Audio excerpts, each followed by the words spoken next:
Halo semuanya, gimana kabarnya? Semoga kalian baik-baik saja ya. Kali ini saya akan membahas sebuah alur cerita film yang berjudul The Pacific. Film serial yang memiliki 10 episode ini menceritakan tentang kisah nyata Perang Dunia II di daerah Pasifik antara Amerika dan Jepang. Film yang menggambarkan betapa mengerikannya sebuah perang dan aksi patriotisme dan heroik para prajurit dalam mengabdi kepada negaranya. Untuk mengetahui kisahnya lebih lanjut, mari kita simak videonya sampai habis. Dibuka dengan latar gereja di akhir tahun 1941 di Amerika Serikat. Terlihat Lexi yang tengah mendatangi gereja untuk berdoa di sana. Setelah selesai berdoa, ia hendak keluar dari gereja itu. Secara tidak sengaja, ia berpapasan dengan Vera. Lexi lalu meminta maaf dan memperkenalkan dirinya bahwa ia adalah Bob Lexi yang merupakan tangganya. Vera mengatakan bahwa ia hendak berdoa. Lexi lalu menjelaskan bahwa dirinya adalah seorang tentara angkatan laut dan mungkin saja bisa membantu Vera. Vera lalu berpesan agar Lexi menjaga dirinya dalam pertempuran nanti. Saat Vera hendak masuk, Lexi membukakan pintu gereja untuk Vera. Beralih ke seseorang yang bernama Basilon yang terlihat sedang mencari temannya. Dari kejauhan terdengar suara pria yang memanggilnya yang merupakan Manuel, teman Basilon. Tak lama kemudian datang Morgan, temannya yang lain yang kemudian bergabung bersama mereka. Mereka berbincang sebentar sebelum kemudian datang atasan mereka. Semua militer tampak bersikap siap saat menyambut kedatangan atasannya itu. Di sana kemudian ia memberikan sebuah pidato mengenai perang yang akan dihadapi dan memberikan semangat kepada anak buahnya dalam menghadapi peperangan nanti. Ia juga berpesan kepada semua anak buahnya untuk berdoa dalam suasana Natal bersama keluarga demi perdamaian bumi. Sebagai penutup, dia mengucapkan selamat Natal dan Tahun Baru kepada seluruh anak buahnya.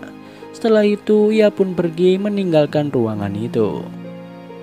Pada malam harinya, di rumah Basilon sedang diadakan acara makan malam bersama sambil melepas kepergian Basilon yang akan berangkat ke medan pertempuran. Acara tersebut juga dihadiri oleh Morgan dan Manuel. Terlihat ayah Basilon yang duduk di samping Basilon dengan raut wajah yang khawatir dengan kepergian putranya.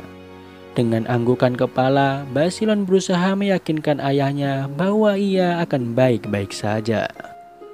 Di tempat lain terlihat Lexi yang baru saja datang diantar oleh ayahnya ke tempat pemberangkatan. Mereka sedikit berbincang sebelum akhirnya Lexi berpamitan kepada ayahnya untuk berangkat. Setelah berjabat tangan dengan ayahnya, Lexi pun bergegas pergi. Beralih ke Dr. Slade yang tengah memeriksa anaknya, yaitu Eugene Slade. Belakangan diketahui bahwa Eugene ingin bergabung dengan militer Amerika Serikat. Namun karena kondisi jantungnya lemah membuat ayahnya melarang Eugene untuk bergabung. Eugene terlihat sangat sedih setelah ayahnya selesai memeriksanya. Ayahnya meminta maaf dan keluar menemui ibu yaitu Mary. Slade menyampaikan bahwa jantung Eugene belum sehat. Kembali ke Eugene yang sedang menangis kecewa. Ia lalu keluar dan pergi meninggalkan rumah dengan sepedanya. Eugene rupanya menemui sahabatnya yaitu Sidney Phillips yang akan diberangkatkan menuju medan perang. Ia memberikan sebuah buku kepada Sidney dan berpesan kepada Sidney untuk menjaga dirinya di sana nanti.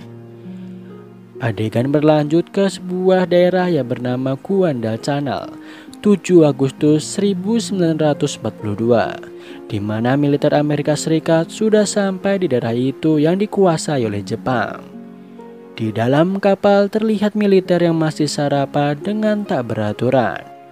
Beberapa saat kemudian datang atasan mereka yang memerintahkan seluruh militer untuk naik ke atas karena mereka akan mendapat pengarahan lebih dulu. Di sana atasan mereka membakar semangat seluruh militer agar semua anak buahnya bisa bertempur dengan gagah berani.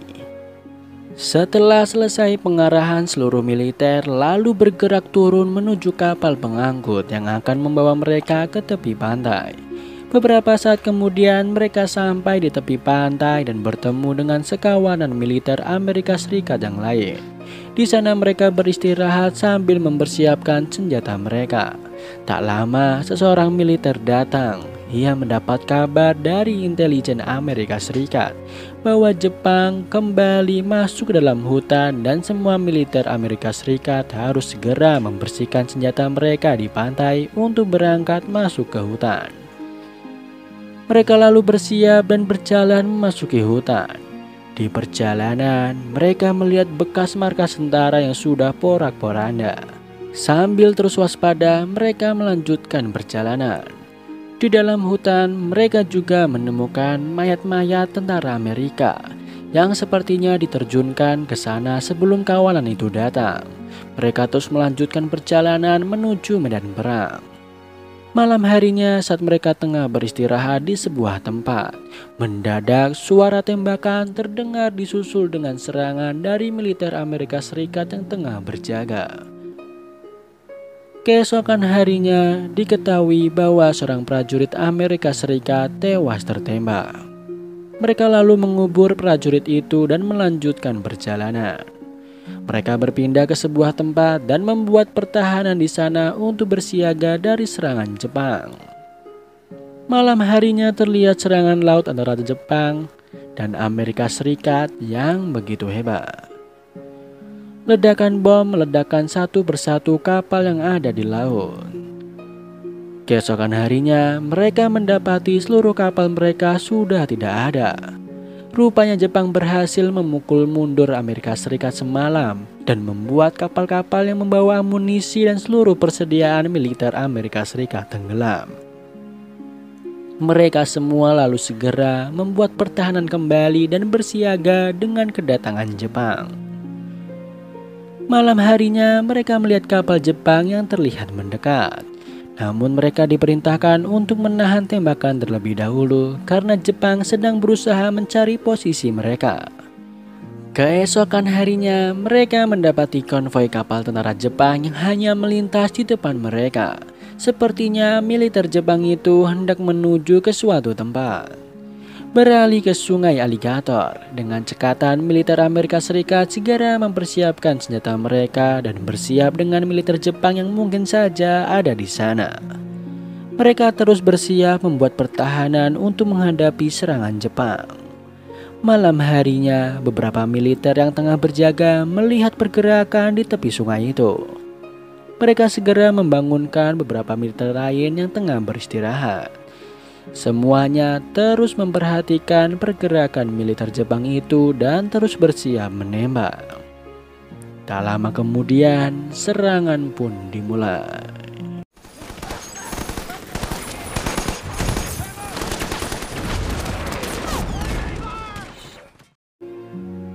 Jepang berusaha mengepung militer Amerika dan salah satu militer Amerika memerintahkan seluruh militernya untuk bergerak ke kiri sambil terus menembak.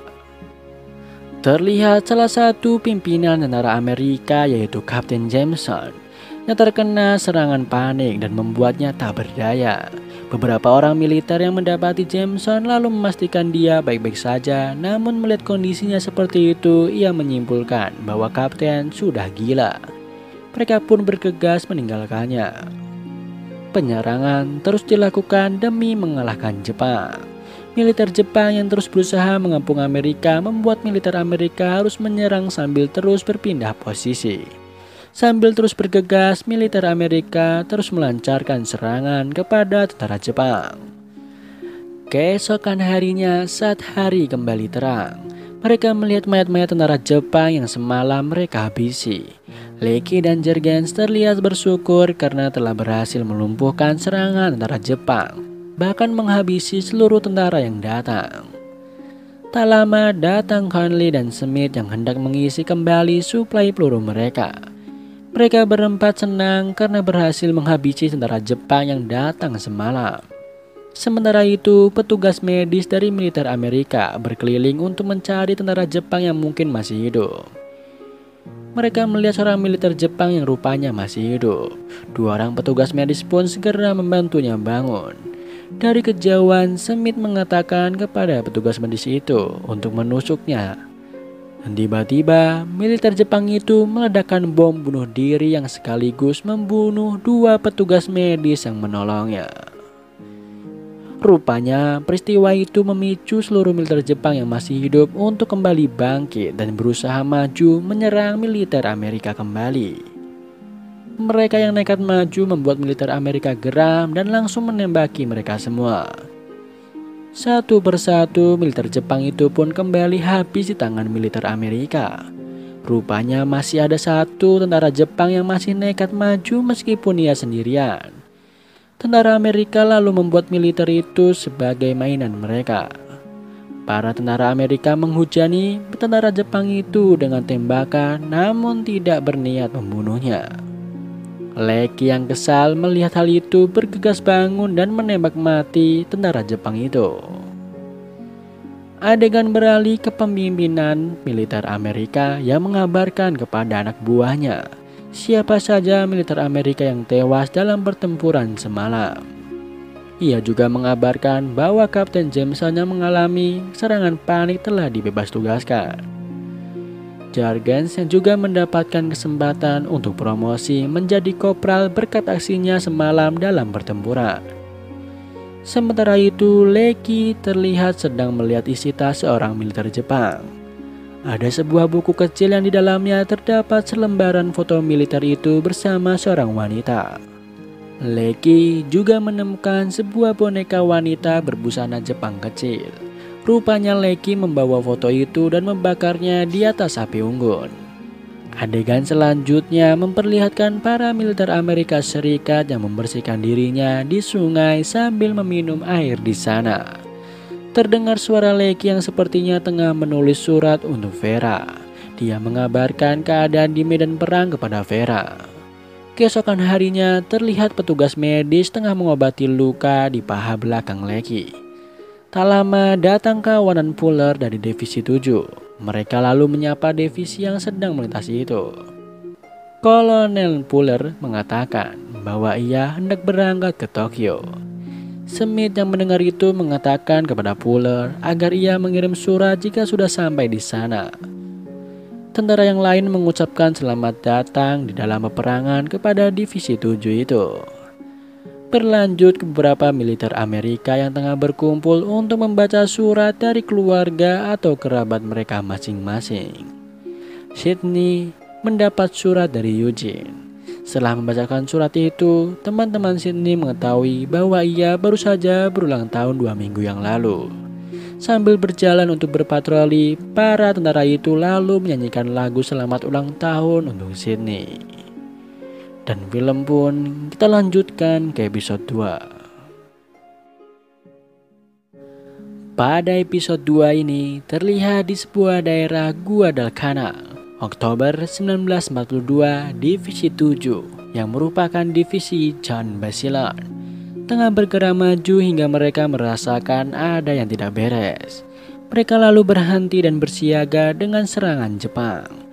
Benar saja, tidak lama setelah mereka bersiaga, sebuah tembakan menyasar salah satu prajurit Amerika yang ada di samping Basilone. Dengan cekatan, mereka langsung membalas tembakan itu. Setelah dirasa aman, Basilone meminta semuanya untuk mengemasi senjatanya dan berpindah ke tempat yang lebih aman. Ia lalu membawa rekannya yang telah tewas tertembak.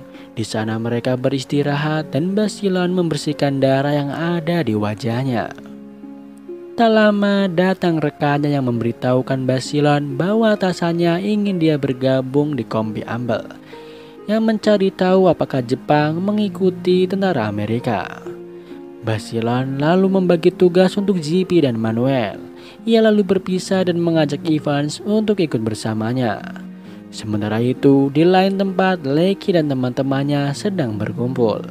Salah satu temannya datang dan membawa makanan untuk mereka. Sementara itu, Conley menyadari bahwa Leki tengah menulis surat. Ia meminta Leki untuk membacakannya. Leki akhirnya membacakan surat untuk Vera di depan Conley dan yang lain.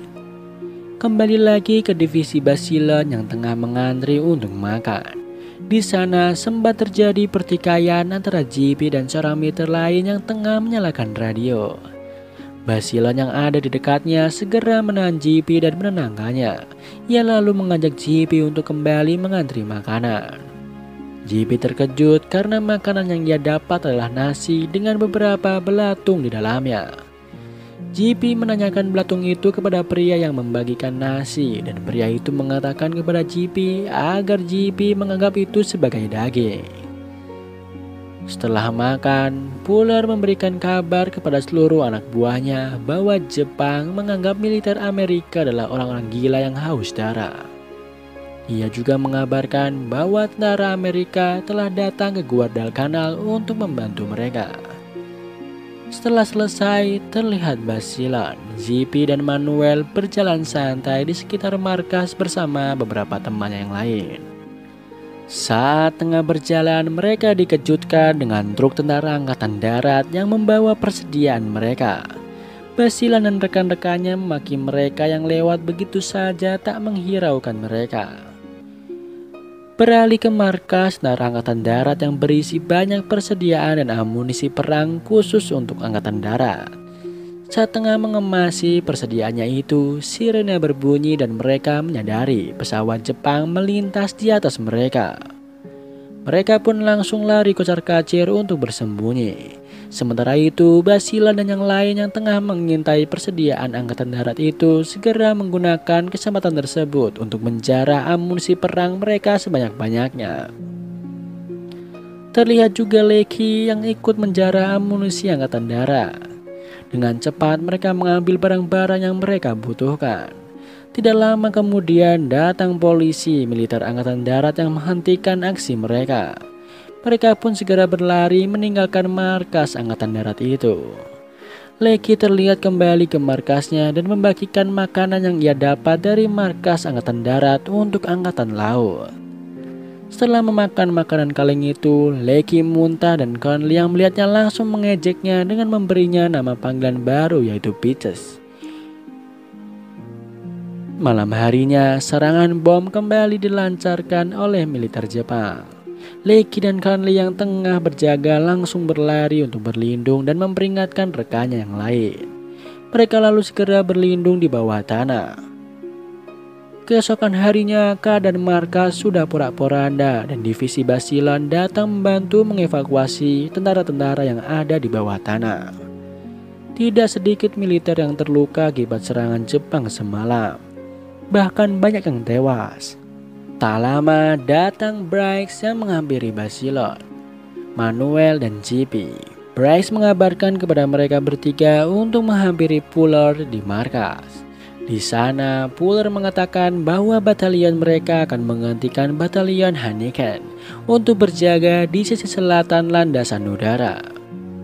Hal itu karena berdasarkan prediksi Jepang akan menyerang Matanikau dan batalion Hanneken ditarik untuk menjaga wilayah itu.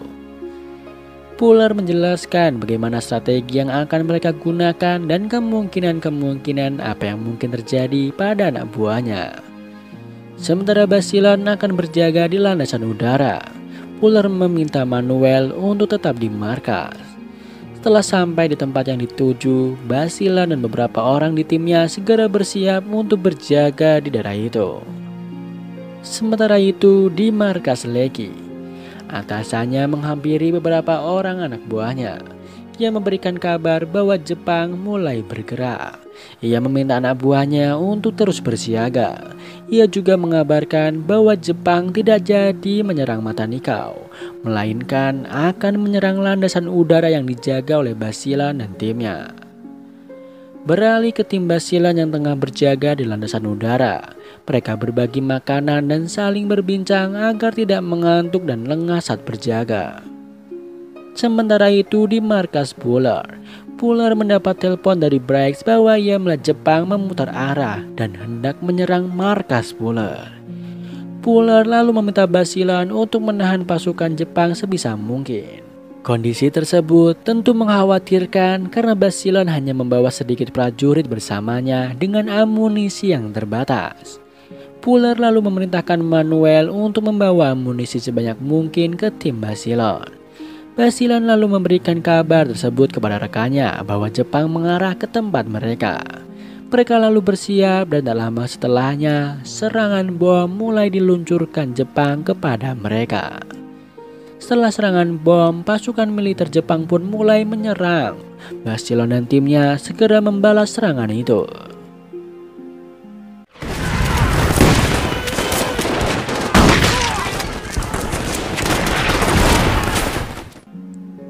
Adegan sempat berhenti saat pasukan Jepang pertama berhasil dilumpuhkan. Mereka mengecek amunisi yang tersisa dan benar saja amunisi mereka sangat terbatas. Tak lama, pasukan Jepang kembali menyerang membuat mereka mau tidak mau harus kembali menembaki pasukan itu dengan sisa peluru yang ada. Mereka sempat terhambat karena senjata mereka macet. Basilan meminta Evans untuk memperbaikinya dan dengan cekatan Evans segera memperbaikinya. Setelah kembali normal, mereka kembali menyerang Jepang.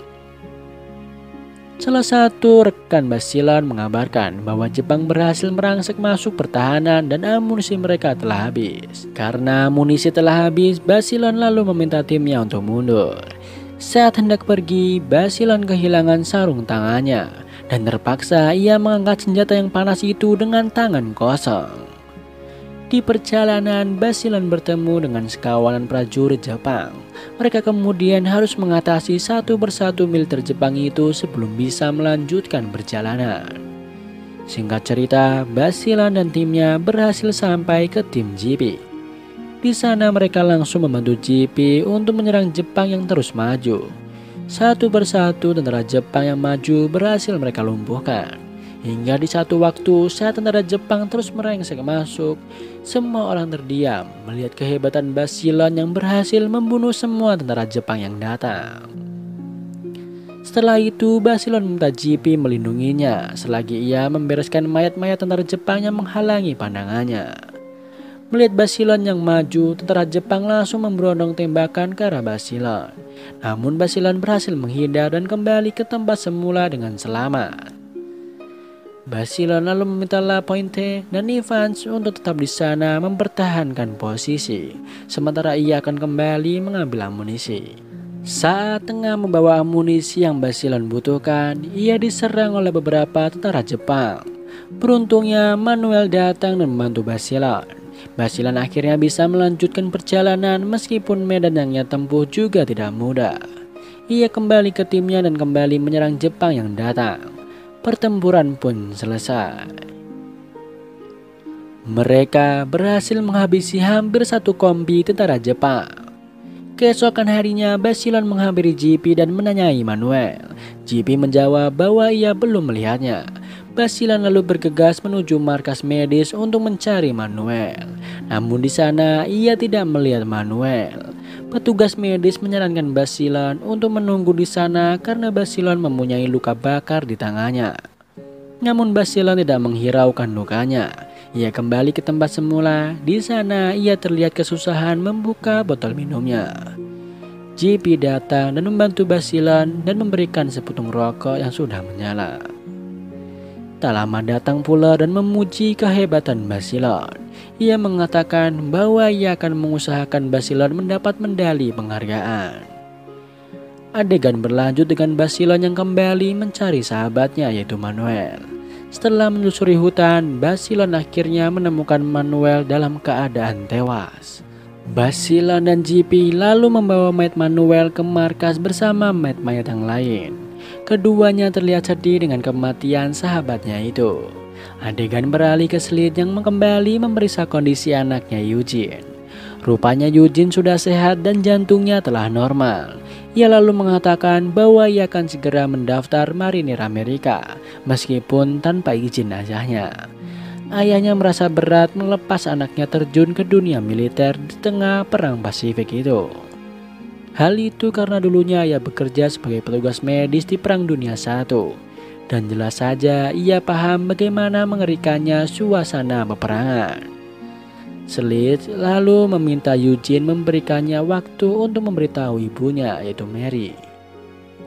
Adegan lalu beralih ke Lecky yang tengah menulis sebuah puisi. Kemudian datang Conley yang menitip salam kepada Vera melalui surat Lecky. Lecky lalu menjawab bahwa yang ia tengah tulis adalah puisi, bukan surat. Mereka lalu berbincang sebelum kemudian atasan mereka memberikan kabar bahwa mereka akan segera pergi dari tempat itu. Dengan rapi mereka bergegas menuju kapal pengangkut.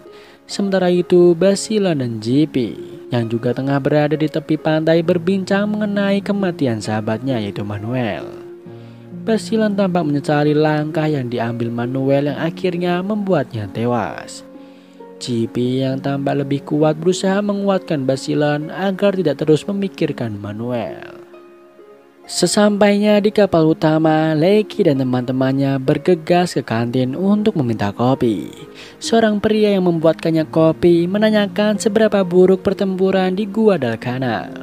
Conley lalu menanyakan dari mana pria tersebut tahu mengenai Guadalcanal. Pria itu lalu menjelaskan bahwa semua orang mengetahuinya. Perang di Guadalcanal dan militer divisi 1 ada di halaman depan seluruh koran di Amerika. Semua orang menganggap divisi 1 adalah pahlawan negara. Dan film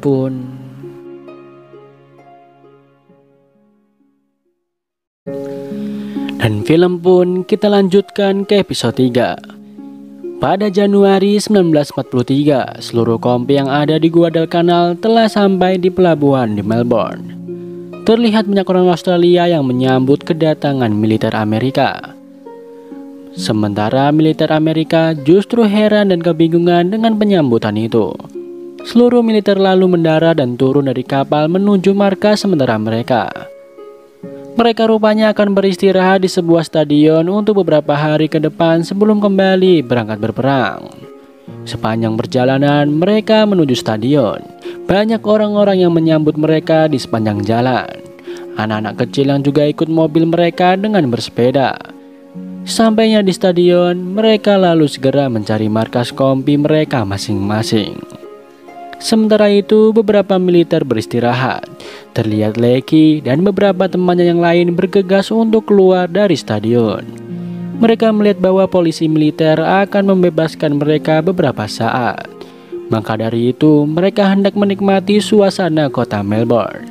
Lecky dan yang lain duduk sambil menikmati es krim di pinggir jalan. Sementara Basila dan JP duduk di dalam bar untuk minum bersama. Mereka memesan 3 gelas minuman dan minum bersama untuk mengenang Manuel. 2 orang datang dan sepertinya sedikit mengusik Basila dan JP. Mereka kemudian terlibat pertikaian bahkan adu jotos. Temannya yang lain lalu menjelaskan bahwa temannya tadi sedang mabuk dan itulah alasan mengapa ia mencari masalah. Ia lalu mengatakan bahwa ia akan mentraktir semua militer yang ada di bar itu untuk minum. Setelah itu ia pun pergi dari sana. Beralih ke Lecky yang tengah berjalan sendirian dan sambil mabuk. Ia bahkan menyapa perempuan-perempuan yang ia lewati. Hingga akhirnya ia melihat seorang perempuan memasuki bus. Tak banyak pikir ia langsung membuang botol minumnya dan bergegas masuk ke dalam bus itu. Jorgen dan Smith yang melihatnya langsung menyusul Lecky. Di dalam bus itu, Lecky berhasil menemukan wanita tadi dan segera menghampirinya. Lecky terjatuh karena tersandung. Namun hal itu tidak menyurutkan niatnya untuk berkenalan dengan wanita yang ia kejar. Lecky mengatakan bahwa ia ingin mengajaknya jalan-jalan. Namun wanita itu malah menanyai apakah Lecky paham apa yang maksud dari kata jalan-jalan itu. Menyadari ketidaktahuannya, Lecky meminta maaf dengan alasan bahwa dia adalah pendatang dan tidak paham dengan adat yang ada di sana. Namun Lecky tetap mempunyai keinginan untuk berkencan dengan wanita itu. Melihat Lecky dalam kondisi mabuk, wanita bernama Stella itu menuliskan alamat rumahnya di secari kertas dan meminta Lecky datang dalam kondisi tidak mabuk. Sebelum turun dari bus, Stella baru memperkenalkan namanya kepada Lecky. Smith dan Jorgen yang melihat itu menyanjung keberanian Lecky. Adegan beralih di esok hari saat semua militer sedang tertidur. Polisi militer menyiapkan pengeras suara untuk membangunkan para tentara yang masih tidur. Dengan aba-aba, seorang militer lalu meniupkan trompet. Semua orang yang tertidur itu lalu dengan terpaksa bangun dan berbaris di lapangan. Dengan mata yang masih sayu dan badan yang masih lemas, mereka berbaris di lapangan. Di lain sisi, Basilan yang tengah menghadap Fuller. Di sana, Fuller memarahi Basilan yang berjalan-jalan di Melbourne dalam keadaan mabuk. Di sana Fuller juga mengatakan bahwa Basilan akan dihadiahkan medali penghargaan atas aksi yang telah ia lakukan dalam peperangan kemarin. Mendadak Basilan muntah akibat mabuk semalam. Fuller lalu meminta Basilan untuk mengambil sarapan yang banyak dan sangkir kopi agar kembali pulih. Ia juga berpesan agar Basilan tidak melakukan hal yang lain yang bisa mengacaukan penghargaan yang akan ia dapat. Adegan beralih di bar saat Basilan dan beberapa militer lain tengah berada di dalam bar. Para militer itu tengah bersenang-senang bersama wanita dan minum alkohol. Mereka santuy dan skuy. Mendadak datang beberapa polisi militer dengan mobil mereka. Polisi militer itu bergegas masuk bar dan menanyai semua militer yang ada di sana, apakah memiliki surat bebas tugas atau tidak. Basilan dan JP berkemas lalu bergegas keluar dan menghampiri mobil milik polisi militer itu. Basilan hendak kabur dari sana dengan menggunakan mobil milik polisi itu. Namun JP sahabatnya mengingatkan pesan Fuller agar Basilan tidak melakukan hal yang aneh-aneh karena ia akan segera mendapat medali penghargaan. Akhirnya Basilan sadar dan keluar dari mobil itu. Singkat cerita, tibalah waktunya upacara penyematan medali penghargaan Basilan. Setelah upacara tersebut selesai, adegan pun beralih ke Lecky yang mencari rumah Stella. Dengan berbekal alamat yang dituliskan oleh Stella beberapa waktu lalu, Lecky berhasil menemukan rumah Stella. Sebelum mengetuk pintu rumah Stella, Lecky sempat memetik beberapa tangkai bunga mawar merah milik tetangga Stella. Di sana, Lecky bertemu dengan keluarga Stella. Lecky diajak makan malam bersama sambil berbincang bersama kedua orang tuanya. Bahkan Lecky ditawari untuk menginap di rumah tersebut malam itu. Awalnya Lecky menolak, namun akhirnya ia menerima tawaran keluarga Stella. Keesokan harinya, Lecky membantu keluarga Stella berkebun. Di lain sisi, Basilan yang tengah berbincang dengan Fuller sambil berjalan santai di stadion. Fuller memerintahkan Basilan pulang ke Amerika untuk menjual obligasi perang Amerika. Uang dari penjualan obligasi itu nantinya akan digunakan untuk membeli peralatan perang baru untuk militer. Mendengar hal itu, Basilan terlihat sedih karena ia tidak ingin pulang ke Amerika sebelum selesai berperang. Kembali lagi ke Lecky yang terlihat semakin dekat dengan keluarga Stella. Lecky bahkan ikut melayat ke tempat sahabat Stella yang diketahui tewas dalam tugas. Malam harinya, Lecky menghampiri Mama Stella yang tengah duduk sendirian di halaman belakang. Di sana, Mama Stella bercerita bahwa ia senang ada Lecky di sana. Mama Stella juga mengatakan bahwa semua orang di rumah itu senang dan mengharapkan Lecky akan kembali bersama keluarga itu. Di dalam, Stella terlihat mendengarkan pembicaraan namanya dan Lecky. Setelah selesai berbincang, Mama Stella lalu pergi meninggalkan Lecky. Keesokan harinya, Lecky kembali ke stadion markas marinir Amerika dan mendapat respon yang sedikit tidak mengenakan dari kedua temannya. Mereka menyarankan Lecky untuk segera mengamasi barang-barangnya karena mereka akan kembali membugarkan diri. Rupanya militer itu akan melakukan ekspedisi singkat selama 3 hari, yang mana artinya Lecky akan absen untuk bertemu Stella selama 3 hari ke depan. You will be given 1 sack of uncooked. Fall in, column of 2.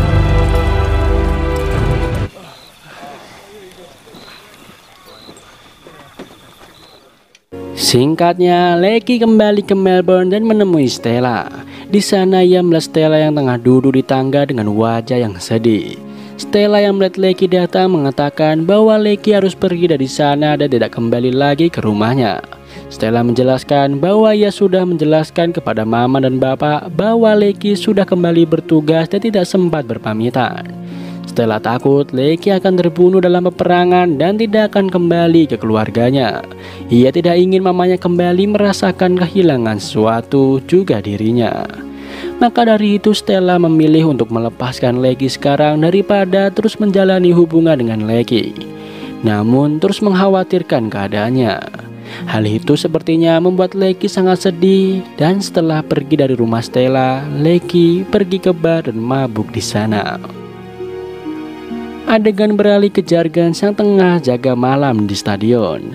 Ia melihat Lecky datang dan meminta Lecky untuk menggantikannya berjaga, dan karena ia hendak buang air kecil, Lecky pun menolak dan mengatakan bahwa dirinya sedang mabuk berat. Namun Jargans tetap memaksa Lecky untuk berjaga menggantikannya. Lecky pasrah dan Jargans lari ke kamar mandi. Baru sebentar Jargans pergi, datang Letnan Corrigan menanyai apa yang tengah Lecky lakukan. Bukannya menjawab dengan sopan, Lecky malah mengeluarkan kata yang seharusnya tidak ia ucapkan kepada seorang letnan. Ia bahkan mengeluarkan pistolnya. Jargans datang dan langsung merebut pistol itu, sembari menjelaskan kepada letnan apa yang sebenarnya terjadi. Keributan sedikit terjadi karena Lecky terus berkata kasar kepada letnan. Akhirnya mereka berdua ditahan di penjara malam itu. Keesokan harinya mereka kembali dihadapkan kepada Letnan Corrigan. Corrigan mengatakan bahwa Lecky akan dipindah tugaskan ke batalion intelijen. Berlanjut ke Basilon dan JP yang tengah berbincang sebelum Basilon dipulangkan. JP berusaha mendukung apa yang sudah ditugaskan kepada Basilon. Keduanya tampak berkaca-kaca. Basilon jelas mengkhawatirkan JP, sahabatnya yang tinggal seorang itu saja. Jika bisa, ia ingin pulang bersama JP ke Amerika. Namun hal itu tentu mustahil karena keduanya memiliki tugas masing-masing. Dengan berat hati, keduanya pun berpisah. JP sempat memberikan hormat kepada Basilon sebelum ia pergi. Keesokan harinya, tentara Amerika yang lain pun berangkat dari Melbourne untuk kembali bertugas dan berperang. Dan film pun kita lanjutkan ke episode 4. Dibuka dengan latar Desember tahun 1943, di mana Eugene berhasil masuk menjadi tentara angkatan laut Amerika. Dia sedang menjalani latihan tempur bersama kawan-kawannya yang lain. Dia dimarahi oleh pelatihnya karena bom yang ia lemparkan malah mengenai satu timnya, bukan mengenai musuh. Setelahnya mereka kembali berlatih. Beralih ke rombongan militer Amerika yang tengah berlayar menuju medan perang selanjutnya. Mereka berlayar sambil menyanyikan nyanyian pujian untuk memperingati malam Natal. Lecky terlihat kembali menulis surat untuk Vera dalam suasana Natal. Ia tidak bisa mengabarkan di mana posisinya sekarang, namun ia menjelaskan bahwa tidak ada salju di sana. Singkat cerita, mereka telah sampai di Britania Baru, medan perang baru mereka setelah berbulan-bulan berlayar. Mereka segera menelusuri hutan untuk mencari tempat yang bisa dijadikan markas.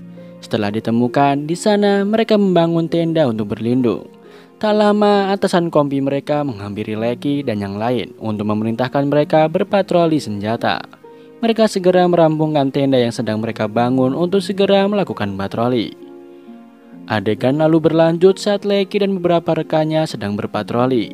Sambil berjalan mengendap-endap penuh waspada, mereka menelusuri hutan.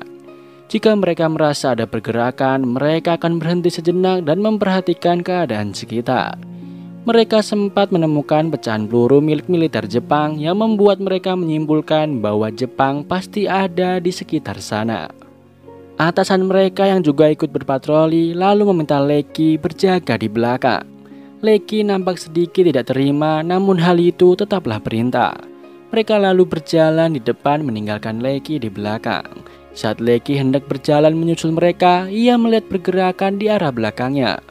Rupanya ada orang 4 tentara Jepang yang sedang berpatroli berjalan menuju ke arah Lecky. Langsung saja Lecky merunduk bersembunyi di balik batang pohon yang tumbang. Lecky bersembunyi hingga tentara Jepang itu tepat di depan Lecky. Saat langkah kaki tentara Jepang itu sudah terasa dekat, Lecky bangun dan langsung menembak mati keempat tentara itu. Setelah selesai, ia segera berlari menyusul rombongannya. Mendengar suara tembakan di belakang, rombongan itu tentunya sudah pasang badan bersiaga. Lecky lalu melaporkan bahwa ada patroli tentara Jepang berjumlah 4 orang dan semuanya telah ia bunuh. Mereka lalu melanjutkan patrolinya. Atasan mereka meminta agar mereka berpatroli menelusuri sungai hingga ke pantai dan akan menyeberang ke tenda sementara. Ia juga memuji kerja keras Lecky yang berhasil membunuh 4 tentara Jepang. Singkat cerita, malam telah tiba dan semua tentara tengah beristirahat di tendanya. Mereka membagi makanan sambil berjaga. Beberapa saat kemudian mereka melihat pergerakan tentara Jepang yang sedang mendekat ke markas mereka. Militer yang tengah berjaga lalu memanggil semua militer lain untuk bersiap. Pertempuran pun terjadi dengan hebat di tengah guyuran hujan deras di dalam hutan. Penerangan yang sangat minim ditambah hujan yang mengguyur membuat suasana perang semakin mengerikan. Atasan Lecky meminta Lecky untuk bergegas menuju tenda intelijen. Ia meminta Lecky untuk segera membakar tenda itu jika militer Amerika kalah bertarung malam itu. Sementara yang lain maju menyerang Jepang. Lecky bergegas menuju tenda intelijen. Di dalam tenda itu, Lecky memantau pertempuran yang terjadi sambil bersiap untuk membakar tendanya. Akhirnya, tenda intel itu tidak jadi terbakar karena militer Amerika berhasil mengalahkan Jepang. Keesokan harinya, seperti biasa, ada beberapa orang yang bertugas untuk mengecek mayat-mayat militer. Mereka juga mencari militer Amerika yang tewas dalam pertempuran.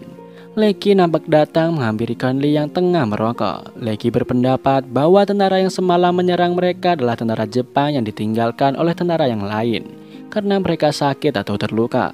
Mereka sengaja ditinggalkan karena akan menjadi beban ke depan jika mereka terus ikut dengan yang lain. Sementara tentara Jepang yang lain nampaknya sudah pergi ke Rabaul. Mereka kembali berpatroli menelusuri hutan. Di perjalanan, mereka menemukan tentara Jepang yang sudah terbaring lemah namun belum tewas. Salah satunya hendak meledakkan bom bunuh diri. Martin lalu mengatasi orang itu dengan cara membunuhnya. Atasan mereka lalu memerintahkan Lecky, Phillips, dan Gibson untuk mengerjakan yang lain.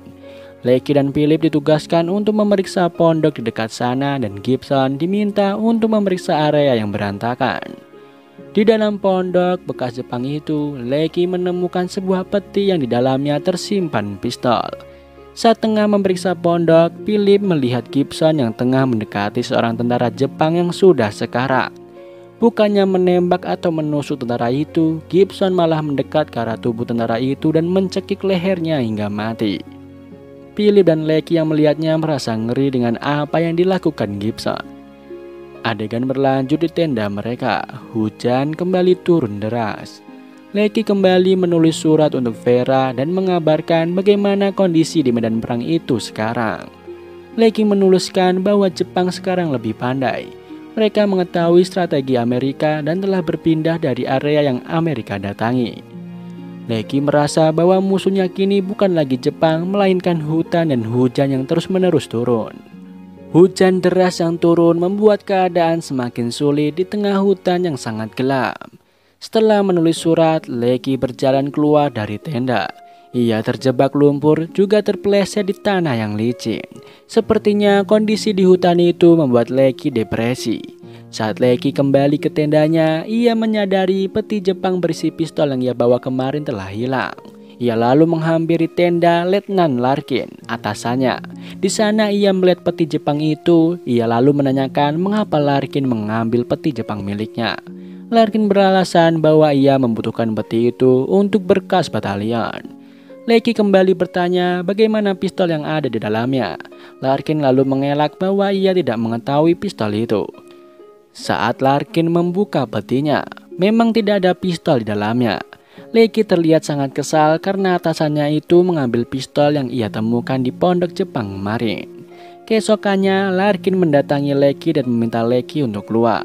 Rupanya Larkin kehilangan peti Jepang itu dan mencurigai Lecky sebagai pelakunya. Lecky lalu dikeluarkan dari batalion intelijen sebagai hukumannya. Saat tengah dimarahi, Larkin mengejek Lecky karena ia mengompol di celana. Setelah kejadian itu, Lecky menemui dokter di tenda medis.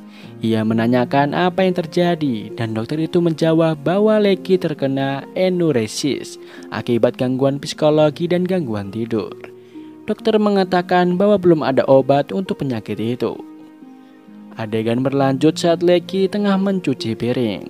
Di sana ia melihat rekan militernya bernama Lebek yang tengah melepas seluruh pakaiannya. Dirasa aneh, Lecky lalu menghampiri Lebek dan betapa kejutnya Lecky melihat Lebek sudah memasukkan pistol ke dalam mulutnya. Belum sempat Lecky cegah, Lebek sudah menembakkan pistol itu ke dalam mulutnya. Lebek pun tewas. Akhirnya, militer ini kembali dipindah tugaskan ke Pavuvu, Mei 1944. Di sana Conley terlihat sedang demam. Jurgens hendak memanggil Lecky untuk makan. Namun Lecky yang tengah berbaring di atas tempat tidur hanya diam tidak merespon Jurgens. Jurgens lalu mendekat dan mengecek kondisi Lecky. Ia lalu sadar bahwa Lecky kembali mengalami enuresis. Jurgens segera memanggil petugas dokter militer yang ada di sana. Kabar baik karena Lecky akan dibawa ke rumah sakit terdekat dan Lecky mungkin membutuhkan waktu 1 hingga 2 minggu untuk kembali ke markas. Di sana rupanya tidak hanya Lecky saja yang tengah dirawat. Beberapa tentara juga dirawat karena depresi yang parah. Di sana ia juga bertemu dengan Gibson. Dia harus dirawat di ruang terpisah karena ia mengidap gangguan mental yang buruk. Lecky menanyakan kepada petugas jaga yang ada di sana mengapa Gibson ada di ruangan itu. Petugas itu lalu menceritakan apa yang terjadi hingga Gibson harus ada dirawat.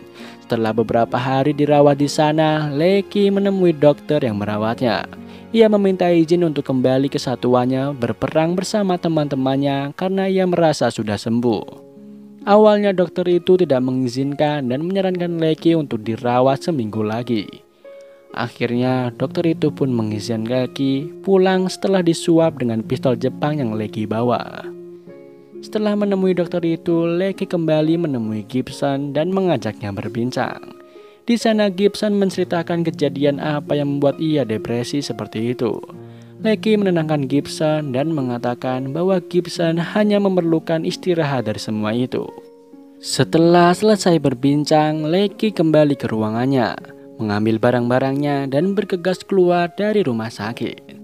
Di episode ini kita diceritakan bahwa begitu depresinya para tentara dalam medan peperangan. Dan film pun kita lanjutkan ke episode 5. Pada episode 5 terlihat Basilon sudah mendarat di Amerika. Ia tengah menjalani pemotretan bersama model wanita bernama Virginia di pintu pesawat. Setelah selesai pemotretan, Basilon dan Virginia pergi menuju penginapan. Di hotel itu, Basilon bertemu adiknya yang bernama George. Di sana mereka berbincang sambil sarapan. George menanyakan seberapa mengerikannya di Guadalcanal. Adegan selanjutnya kembali ke Pavuvu, Juni tahun 1944. Rupanya Eugene dan prajurit baru lainnya baru saja mendarat di Pavuvu. Mereka tengah berjalan untuk mencari kompi mereka masing-masing. Namun tampaknya para senior di sana kurang merespon baik junior-junior yang baru datang itu. Eugene datang bersama Bill Leiden dan Robert masuk ke sebuah tenda yang berisi Snafu, Delau, dan Burgin. Burgin mempersilahkan mereka bertiga untuk mencari tempat tidur mereka. Namun saat mereka hendak meletakkan barang bawaannya, Snafu melemparkan barang ke atas tempat tidur sebagai kode bahwa mereka tidak boleh menempati tempat tidur itu. Delau lalu bangkit dan mengajak ketiga junior itu untuk berkeliling. Delau juga menunjukkan tenda mana yang bisa mereka tinggali. Sementara itu, Eugene masih mencari kompi Howe untuk bergabung. Beralih ke Lecky yang sudah kembali ke kesatuan, dia disambut oleh Conley, Jurgens, dan Smith, teman dekatnya. Rupanya Lecky membawakan oleh-oleh berupa buku untuk ketiga temannya itu. Dilanjutkan dengan Sidney Philip yang tengah berjalan di sekitar camp. Ia melihat Eugene, sahabat lamanya yang kebingungan di arah camp. Sidney langsung menghampiri Eugene dan sedikit memberikan penyambutan untuknya. Setelah itu Sidney mengajak Eugene berkeliling sambil menceritakan bahwa ia mendapat giliran pulang sebentar lagi dari undian kemarin. Sidney lalu mengajak Eugene makan bersama. Saat tengah duduk, datang atasan bernama Snafu yang kemudian mengajak Eugene dan tentara baru lainnya untuk membersihkan tong bekas oli. Bukannya membantu, Snafu hanya duduk sambil mengoceh membuat tentara junior itu sedikit kesal. Adegan kembali beralih ke Eugene yang tengah duduk di pantai memperhatikan seekor kepiting. Datang Sydney menghampirinya. Sydney menawarkan rokok kepada Eugene, namun Eugene menolak karena ia tidak merokok. Eugene mengatakan bahwa ia kehilangan pin tentaranya. Sydney lalu memberikan pinnya kepada Eugene dan mengatakan bahwa ia punya 2 pin. Keduanya lalu berbincang mengenai pengalaman Sydney selama di medan perang. Sydney menjawab bahwa rasanya tidak akan bisa dibayangkan oleh Eugene. Sydney yang sebentar lagi akan pulang ke Amerika mengatakan bahwa Eugene akan baik-baik saja di sana. Malam harinya, semua prajurit menonton film melalui proyektor. Semuanya tampak menikmati film yang tengah diputar. Terlihat Eugene duduk di samping Sydney. Juga terlihat Lecky bersama teman-temannya yaitu Jurgen, Stanley, dan Smith. Esok harinya, Eugene dan junior yang lain mendapat pelatihan terakhir sebelum diterjunkan langsung ke dalam perang. Di sana mereka dilatih menembak kembali. Pelatih itu sempat memarahi salah satu tentara yang sepertinya kurang memperhatikan arahannya, membuat beberapa orang memusatkan perhatian kepadanya. Setelah selesai berlatih, Eugene mencari Sydney ke tendanya. Namun ia sadar Sydney tidak ada lagi di sana. Ia lalu menanyakan Sydney ke prajurit yang lain. Prajurit itu mengatakan bahwa mungkin Eugene bisa menemui Sydney di dermaga. Dengan cepat Eugene berlari ke dermaga. Di sana ia melihat kapal sudah berlayar. Eugene terlambat karena Sydney sudah dipulangkan ke Amerika. Pada malam harinya, ia membaca buku sambil berbincang bersama Lecky. Keduanya berbincang banyak hal, mulai dari peperangan lain di dunia sampai membicarakan kepercayaan. Lecky mengaku bahwa ia tidak lagi berbicara dengan Tuhan dan menitipkan doa kepadanya. Jika Eugene berbicara dengannya, Lecky ingin Tuhan menenggelamkan kapal Jepang dan menurunkan bayonet agar Lecky bisa segera pulang dari tempat itu. Lecky berpikir jika memang semuanya sudah digariskan oleh Tuhan, lantas untuk apa mereka ada di sana sekarang? Apakah hanya hiburan baginya?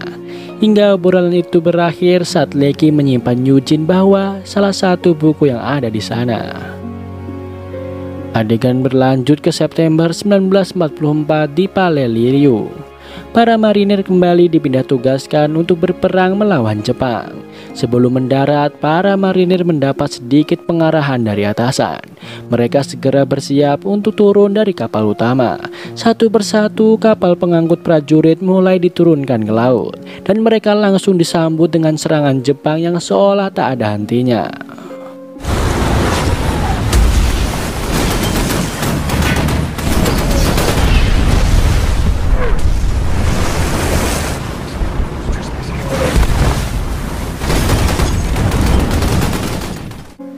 Mereka pun dimulai diarahkan menembak saat mulai mendekati tepi pantai. Para prajurit itu segera diminta untuk turun dari kapal pengangkut setelah kapal mencapai tepi pantai. Serangan Jepang tidak berhenti. Bom terus menyasar ke arah prajurit Amerika yang baru sampai di sana. Serangan terjadi sangat brutal karena beberapa prajurit Amerika tewas terkena serangan Jepang sebelum mereka mulai menyerang.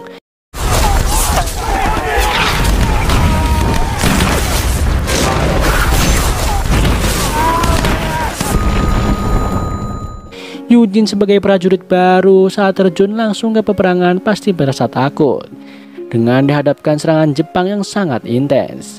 Tidak sedikit prajurit Amerika yang tewas di tepi pantai akibat serangan itu. Awalnya Eugene tampak tidak yakin dengan kemampuannya, namun setelah beberapa saat ia mengumpulkan keyakinannya, ia pun bergerak maju dan melawan serangan Jepang itu.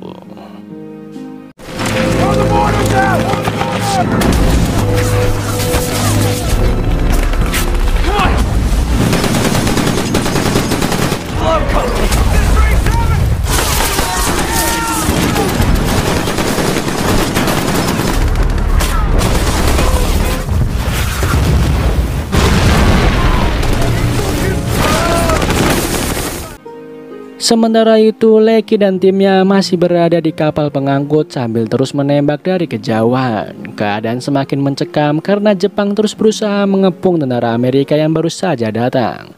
Atasan Eugene memerintahkan semua regu untuk segera menjauh dari tepi pantai karena mereka akan segera terkepung.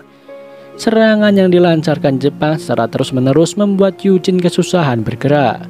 Hingga akhirnya atasan Eugene membantu Eugene bangkit dan bergegas dari sana. Mereka terus bergerak maju berusaha menghindari serangan Jepang. Di tengah suasana yang mencekam itu, Lecky menemukan Smith terkena tembakan dan membuat kakinya terluka parah. Lecky segera menghampiri Smith dan memanggil petugas medis. Ia menekan luka di kaki Smith agar darah tidak terus keluar. Namun tetap saja Smith harus mendapatkan penanganan medis segera. Akhirnya setelah terus-menerus memanggil petugas medis, 2 orang perawat datang menghampiri mereka. Petugas medis segera membawa Smith menjauh ke tempat yang lebih aman. Kejadian menegangkan kembali terjadi saat tim Eugene bergerak maju untuk menyerang tank Jepang bersama rombongan tentara di belakangnya. Eugene yang merupakan prajurit dengan senjata mortir dengan cekatan menembakkan mortir-mortir ke Jepang sesuai arahan dari atasannya. Satu persatu mortir dilemparkan ke arah mereka dan berhasil membunuh seluruh kawanan militer itu.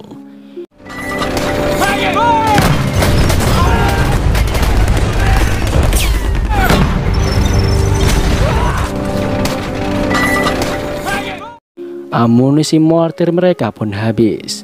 Namun tank Jepang itu masih terus bergerak dan hendak menembak ke arah Eugene dan timnya.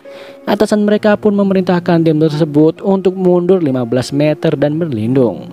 Mereka pun segera mengemasi persenjataan mereka dan berlindung di balik batu.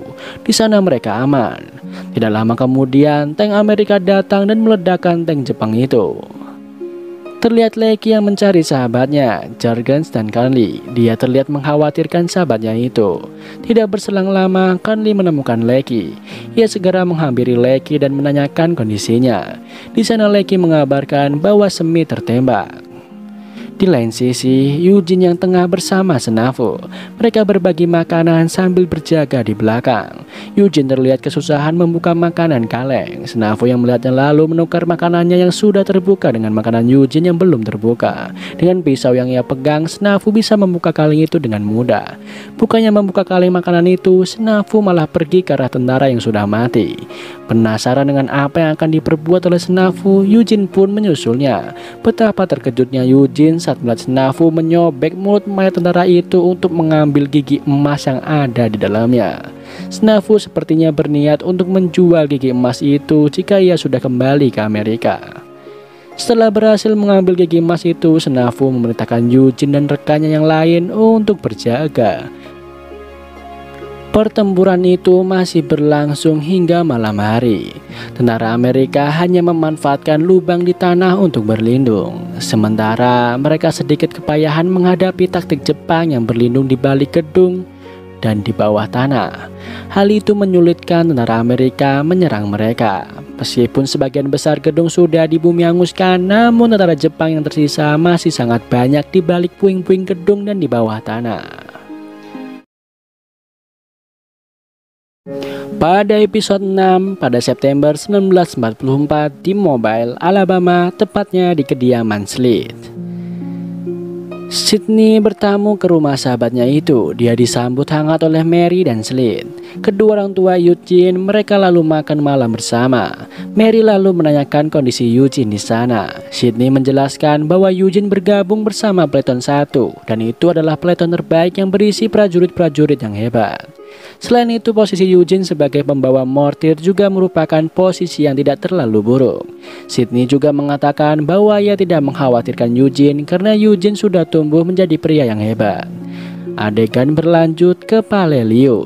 Masih di bulan dan tahun yang sama, pertempuran masih belum selesai sementara persediaan prajurit mulai menipis.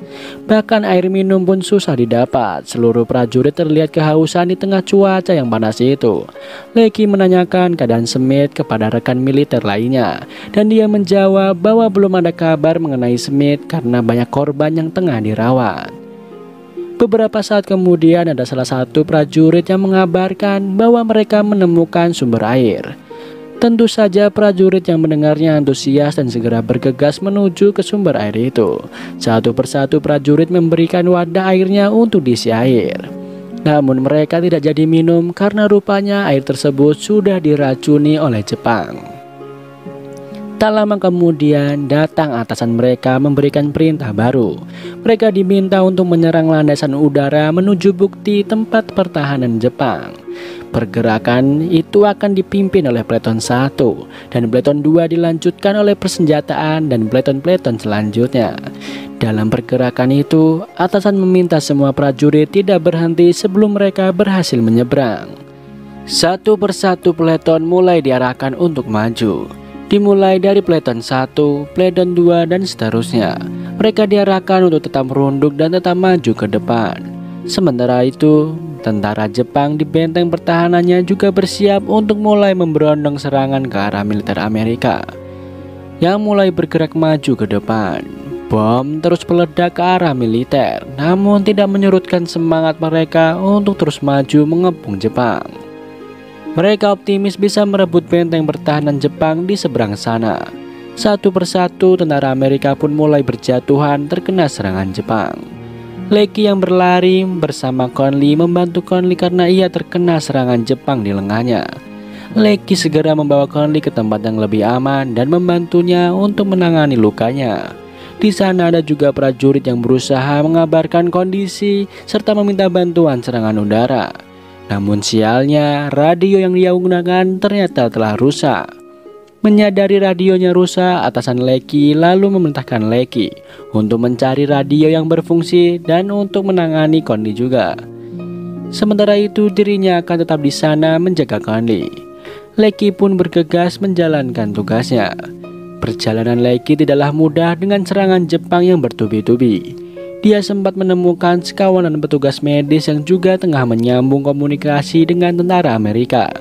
Namun rupanya radio itu tidak berfungsi. Lecky pun kembali melanjutkan perjalanannya mencari radio dan merawat. Sementara itu, Snafu terkena serangan Jepang yang mengakibatkan ia tersungkur ke tanah. Eugene yang melihatnya kembali ke belakang untuk membantu Snafu bangkit. Keduanya lalu bergerak bersama dengan Oswald yang berjalan di depannya. Namun tiba-tiba serangan menyasar ke kepala Oswald membuatnya tewas seketika. Serangan Jepang benar-benar brutal. Lecky yang tengah mencari perawat pun akhirnya terkena serangan Jepang. Ia terpental dan badannya menabrak pohon kelapa, membuat ia terjatuh lemah di tanah. Beralih ke regu mortir dan basoka di mana mereka sudah diarahkan untuk mulai menembak. Satu persatu mortir mereka tembakan mengarah ke benteng pertahanan Jepang. Militer Jepang pun habis perlahan. Mereka akhirnya bisa kembali bergerak maju merebut pertahanan Jepang. Tim mortir Snafu dan Eugene berhasil melumpuhkan Jepang, meskipun mereka kehilangan satu rekannya yaitu Oswald. Setelah dirasa aman, militer Amerika langsung merangsek maju ke bangunan yang dijadikan pertahanan Jepang. Terlihat mayat-mayat tentara Jepang yang tergeletak di atas puing bangunan itu. Sementara itu, Lecky yang terluka akhirnya dibawa petugas medis menuju kapal. Atasan militer yang berada di benteng pertahanan Jepang yang berhasil direbut itu memerintahkan seluruh pemimpin regu untuk mengecek seluruh anggotanya dan membagikan makanan atau minuman yang ada. Tak berselang lama, datang tank yang kemudian diminta untuk membawa prajurit yang terluka menuju kapal. Pada malam harinya, Eugene melihat Daniel yang sepertinya depresi dan menjadi sakit gila. Setelah Dennis dipisahkan, Eugene bergumam bahwa ia tidak pernah merasa setakut itu selama hidupnya saat menyeberang landasan udara tadi siang. Atasannya yang mendengar menghampiri Eugene dan mengatakan bahwa semua orang yang ada di sana merasa takut, kecuali orang yang berbohong dan yang tewas. Dia lalu menyemangati Eugene. Setelah itu, dia pun pergi dari sana. Di atas rupanya Snafu memperhatikan Eugene. Keesokan harinya, tentara Amerika diperintahkan untuk berangkat menuju bukit karena di sanalah pertahanan terbesar Jepang. Setelah mendapat semua perlengkapan masing-masing, militer pun mulai bergerak ke bukit. Di jalan, Snafu berjalan berdampingan dengan Eugene. Snafu mengatakan bahwa semalam ia melihat Eugene membaca Alkitab dan menulis sesuatu. Snafu berpendapat bahwa seharusnya Eugene tidak boleh menulis apapun karena itu akan memberikan informasi kepada Jepang jika Jepang menemukannya. Setelah itu, Snafu meminta rokok kepada Eugene. Keduanya lalu berjalan sambil merokok. Senafu memberikan nama julukan baru kepada Eugene, yaitu Sledgehammer. Leiden yang ada di belakang mereka tertawa mendengar percakapan itu. Singkat cerita, mereka berhasil sampai di tujuan mereka. Mereka beristirahat sejenak sambil menyusun strategi dan menyiapkan persenjataan. Beberapa prajurit diminta untuk ikut regu pengintai. Mereka akan bergerak mendekati bukit dan melakukan pengintaian. Eugene dan Leiden ikut dalam regu pengintai tersebut. Saat tengah melakukan pengintaian, mereka ketahuan dan langsung diberondong serangan oleh Jepang. Regu pengintai itu akhirnya bergerak mundur dan menyelamatkan diri. Setelah kembali ke rombongan, mereka mengabarkan melalui radio bahwa mereka telah melakukan pengintaian dan pertahanan di bukit itu dijaga sangat ketat. Mereka akan kesulitan mendekati apalagi menyerang benteng itu tanpa banyak korban. Sersan Henny menghampiri regu Senafu dan memerintahkan mereka untuk memastikan senjata mereka terisi peluru. Dia juga meminta Eugene untuk bersiap menggunakan mortirnya jika Jepang datang secara tak terduga. Pada malam harinya, saat semua prajurit tengah beristirahat, salah seorang prajurit bermimpi buruk dan menangis sambil berteriak. Hal itu membuat prajurit lain khawatir Jepang akan mengetahui keberadaan mereka karena kebisingan itu. Beberapa orang di dekatnya lalu mencoba menenangkannya, namun suara teriakannya malah makin menjadi-jadi. Akhirnya dengan terpaksa salah seorang dari mereka memukul kepala prajurit itu hingga tewas. Keesokan harinya, atasan mereka yang melihatnya segera menutup mayat prajurit itu dengan kain. Eugene bergumam bahwa lebih baik dia tewas daripada semua prajurit tewas karena suara teriakannya. Beralih ke kapal di mana Lecky tengah sarapan. Ia masih terlihat lemas. Conley datang menghampiri Lecky dan menyapanya. Lecky senang Conley masih hidup. Di sana Conley menanyakan Smith, namun masih belum ada kabar tentangnya. Conley lalu menawarkan kopi untuk Lecky, namun Lecky malah meminta Conley membantunya ke atas. Lecky merasa ia membutuhkan udara segar. Sementara itu, tentara Amerika mendapatkan tugas baru. Mereka diminta untuk mundur dari sana dan menyerang Jepang dari jalan timur. Mereka akhirnya berkemah dan bergerak pergi dari sana. Jelas saja perintah mereka diubah karena pertahanan Jepang di bukit itu sangat ketat dan kemungkinan Amerika menang di sana sangatlah kecil. Kembali lagi ke Conley dan Lecky yang sudah berada di atas kapal sambil melihat laut lepas. Keduanya sama-sama mengkhawatirkan para militer yang masih berjuang di medan perang sana. Mereka terlihat sedih karena belum bisa bergabung kembali bersama mereka untuk menyerang Jepang. Dan film pun kita lanjutkan ke episode 7. Pada episode 7 ini, peperangan masih berlangsung di Palelio bulan Oktober 1944. Peperangan masih berlangsung antara Amerika dan Jepang. Terlihat Eugene yang sepertinya terus dihantui rasa takut. Juga korban yang tidak pernah berhenti berjatuhan dari militer Amerika. Mereka nampaknya baru saja kembali dari perang dan kembali ke landasan udara yang dulu mereka rebut. Landasan udara itu kini menjadi markas mereka di Palelio.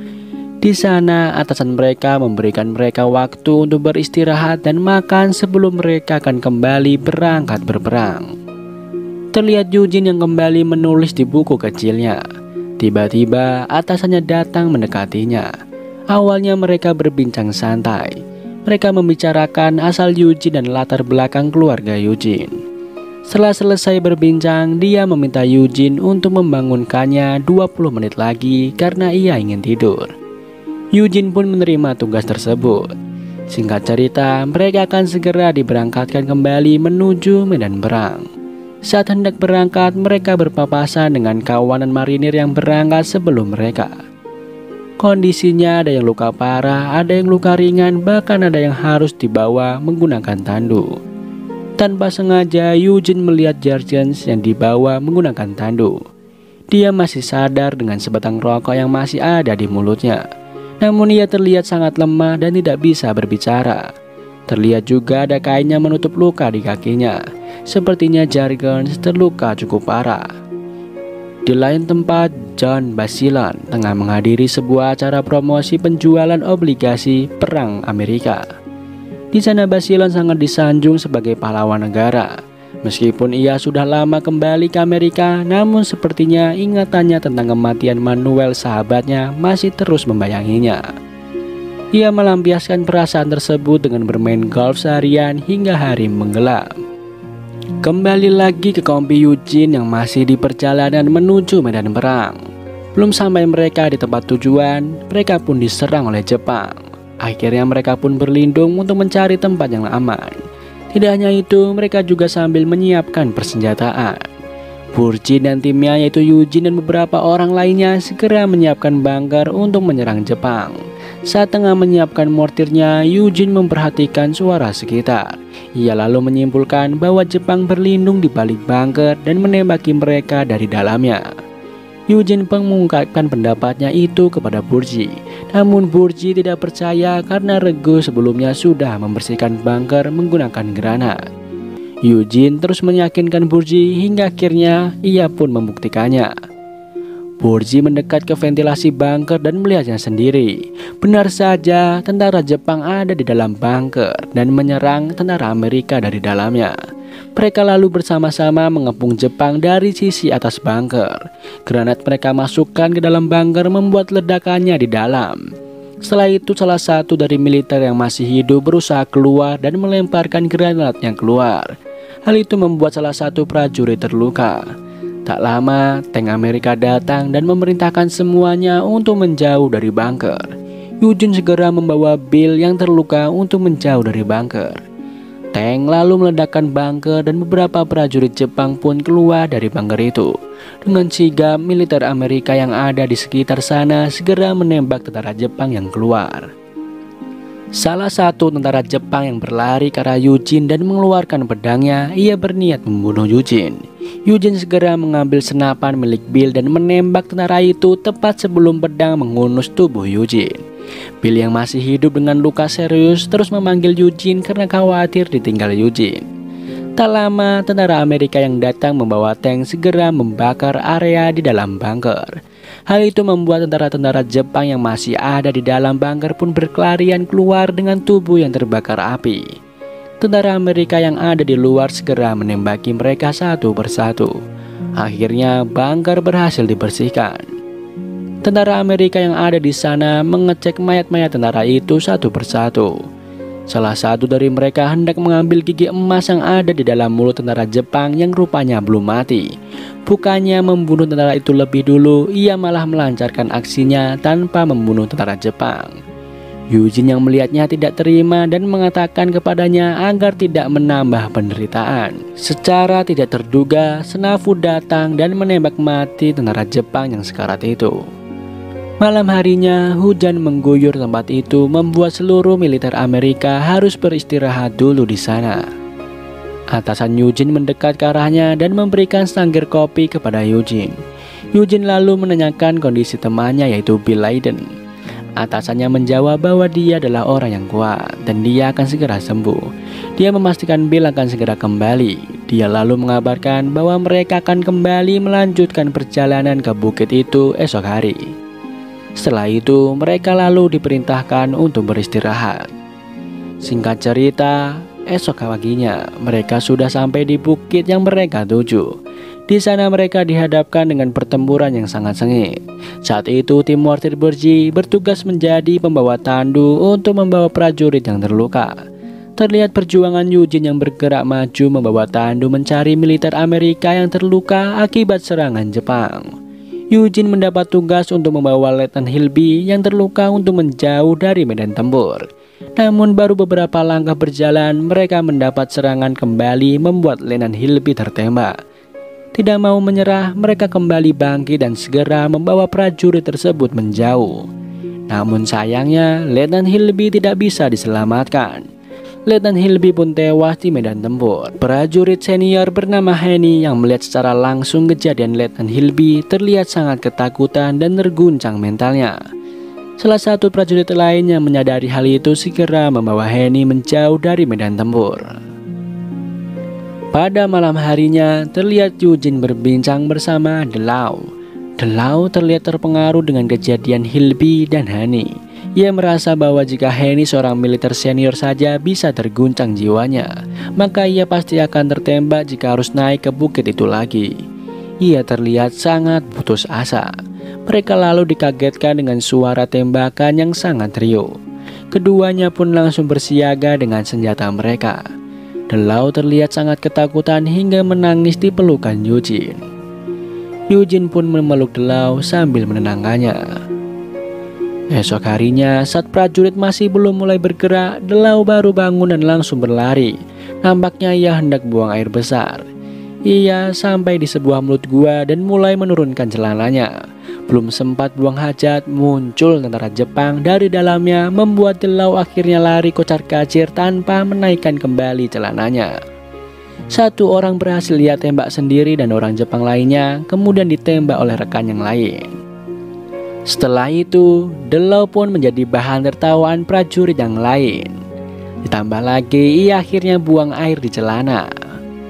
Adegan berlanjut dengan prajurit Amerika yang terlihat mulai bergerak maju kembali. Perlahan tapi pasti mereka terus maju hingga pimpinan regu memerintahkan regu mortir untuk berhenti. Tim mortir yaitu Burjin, Eugene, dan yang lain diperintahkan untuk berhenti, sementara tim yang lain diminta untuk tetap maju. Mereka menunggu sambil beristirahat. Tak lama kemudian, atasan mengabari bahwa Kapten Halden tewas tertembak. Petugas medis pun membawa mayat kapten itu. Mereka turun dan akhirnya diberikan penghormatan terakhir sambil semuanya menangis sedih melihat Eugene yang meneteskan air matanya. Meskipun sang kapten telah gugur, namun perang akan tetap berlanjut. Seluruh prajurit diperintahkan untuk segera mengemasi peralatan dan segera naik ke bukit. Sesampainya di atas, regu mortir kembali diminta untuk berhenti. Mereka kembali menunggu. Sambil menunggu, Snafu malah bermain dengan mayat tentara yang ada di dekatnya. Ia melemparkan kerikil-kerikil kecil ke dalam kepala tentara yang pecah dan dibanjiri darah. Hal itu dilihat oleh Eugene. Eugene lalu berniat mengambil gigi emas yang ada di mayat tentara Jepang yang ada di dekatnya, seperti apa yang dilakukan oleh Snafu waktu lalu. Namun Snafu yang melihatnya melarang Eugene melakukan hal itu. Ia mengatakan bahwa dokter militer melarang mereka melakukan itu karena tentara Jepang membawa kuman jahat yang bisa membawa penyakit bagi mereka. Akhirnya Eugene mengurungkan niatnya untuk mengambil gigi emas, tapi memotong tanda pangkat militer yang ada di pundak mayat itu. Setelah banyak mengorbankan prajurit Amerika termasuk Letnan Hilby dan Kapten Halden, Amerika akhirnya berhasil menaklukkan bukit pertahanan Jepang yang dijaga ketat itu. Diceritakan mereka akhirnya berlayar kembali menuju Pafufu pada bulan Oktober 1944. Di sana para prajurit yang selamat akan diberikan waktu untuk beristirahat dan mendapat perawatan medis sebelum kembali ke medan perang selanjutnya. Dan film pun kita lanjutkan ke episode 8. Pada episode 8 ini dibuka dengan Eugene yang tengah menggosok giginya dan melihat salah seorang militer membuang sebuah buku. Setelah orang itu pergi, Eugene bergegas menuju tempat sampah. Rupanya buku yang dibuang tadi adalah buku milik Kapten Halden. Adegan berlanjut di tenda Eugene. Ia tengah bersama dengan Snafu. Snafu tengah mengeluhkan matanya yang terlihat menguning. Ia khawatir ia akan mengidap penyakit yang kemudian dapat membunuhnya. Mengetahui ayah Eugene adalah seorang dokter, ia menanyakan hal itu kepadanya. Namun Eugene hanya menyuruh Snafu untuk beristirahat saja. Tak lama datang Delau yang mengabarkan bahwa ia akan dipindah ke markas Kompi. Ia lalu mengemasi barangnya dan pergi meninggalkan Eugene dan Snafu. Beralih ke Basilan yang tengah melakukan rekaman bersama Carla dan Angelo. Di sana Basilan menceritakan pengalamannya saat ia membantai habis tentara Jepang. Scene beralih ke rumah Basilan di mana ia tengah makan malam bersama seluruh keluarganya. Namun Basilan terlihat tidak menikmati makanan itu. Ia malah pamit dan menjauh dari meja makan dan duduk menyendiri. Keesokan harinya ia menemui atasannya. Ia lalu menjelaskan bahwa ia ingin kembali turun ke pertempuran meskipun masa dinas militer Basilan hanya tinggal 6 bulan lagi. Akhirnya atasannya memberikan izin untuk itu. Basilan diberikan kesempatan untuk melatih militer-militer baru untuk selanjutnya terjun ke pertempuran bersama mereka. Sesampainya di kamp pelatihan, Basilan baru mendapati 2 marinir baru. Marinir yang lain akan sampai 3 hari sampai 1 minggu ke depan. Dengan penuh semangat, Basilan melatih 2 marinir itu. 1,500 Marines waiting to follow you down that net. The sea is pitch solid, boss. Teamwork is... Singkat cerita, Basilan hendak makan di kantin. Di sana ia melihat seorang sersan perempuan yang menarik hatinya. Ia mendekati perempuan itu dan menawarkan bantuan. Namun sersan itu menolaknya. Diketahui bahwa sersan perempuan itu bernama Lena Rigi. Basilan dengan berbagai caranya terus berusaha mendekati sersan Rigi. Meskipun sersan Rigi berulang kali menolaknya. Di lain kesempatan di sebuah malam, Basilan kembali bertemu dengan sersan Rigi. Basilan kembali menghampirinya dan mengajaknya berbincang. Sersan Rigi rupanya menyadari bahwa meskipun Basilan sudah ditolak berkali-kali, ia akan tetap datang. Rigi lalu meminta tolong kepada Basilan untuk mencarikannya meja. Saat Rigi mengajak temannya menolak dan memilih untuk tetap bersama dengan militer angkatan laut. Mereka akhirnya memiliki kesempatan untuk makan dan berbincang berdua. Namun dalam kesempatan itu, Basilan belum berhasil merebut hati Lena Rigi. Dalam perbincangan itu, sersan Rigi malah membicarakan bahwa ia pernah melihat Basilan bersama seorang wanita di Brown Derby. Sepertinya Rigi menganggap bahwa Basilan adalah laki yang suka membawa wanita bersamanya. Hal itu membuat sersan Rigi tidak tertarik dengan Basilan. Tak berselang lama setelah bercerita hal itu, sersan Rigi pamit pergi meninggalkannya. Basilan khawatir ia melakukan hal buruk dan segera meminta maaf kepadanya. Rigi mengatakan bahwa Basilan sama seperti lelaki di luar sana, namun ia hanya melakukannya di ruangan yang lebih baik. Setelah kepergian sersan Rigi, Basilan tampak kesal karena belum bisa merebut hati wanita pujaannya itu. Esok harinya, Basilan menghadap atasannya dan ia mendapat kabar bahwa hari itu marinir baru akan datang. Basilan akhirnya melatih 1 kompi penuh marinir baru. Ia ingin menjadikan kompi itu kompi terbaik seperti kompinya dulu. Dengan penuh semangat, ia terus menempa para tentara-tentara itu agar menjadi marinir yang tangguh. Basilan terus melatih kecepatan dan ketangkasan para tentara itu agar siap tempur. Selesai melatih, ia kembali menemui sersan Rigi. Di sana, ia mengajak sersan Rigi untuk makan bersama. Sersan Rigi nampaknya bukan wanita biasa karena ia tidak semudah itu untuk menerima Basilan. Esok harinya, pukul 3:30 pagi, Basilan sudah mulai membangunkan kompinya untuk segera berlatih. Di sana ada seorang marinir baru yang mengumam bahwa ia bosan dengan seluruh latihan itu dan ingin segera menampar Jepang. Basilan yang mendengarnya pun langsung memarahi mereka dan menjelaskan tentang siapa militer Jepang. Setelah selesai, Basilan memerintahkan kompinya untuk berseragam lengkap dan segera keluar untuk lari 16 km. Setelah memerintahkan kompi, ia pun pergi ke kantin untuk memenuhi janjinya sarapan bersama dengan sersan Rigi. Benar saja, Rigi sudah ada di kantin dan tengah membuatkan roti bakar untuk Basilan. Keduanya lalu duduk dan berbincang bersama. Mulai dari kopi terenak yang pernah mereka minum, pengalaman Basilan dengan perangnya, hingga keluarga sersan Rigi. Tampaknya sersan Rigi mulai menyukai Basilan. Kembali ke latihan kompi di mana Basilan tengah melatih mereka menembak.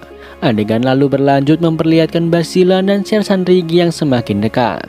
Keduanya nampak tengah bermain bersama di pantai. Singkat cerita, kompi yang selama ini dilatih oleh Basilan akan segera diberangkatkan menuju pertempuran. Basilan pun mendapat tugas untuk terjun memimpin kompinya. Basilan pun memberikan pesan singkat di depan kompinya untuk menyemangati anak buahnya itu.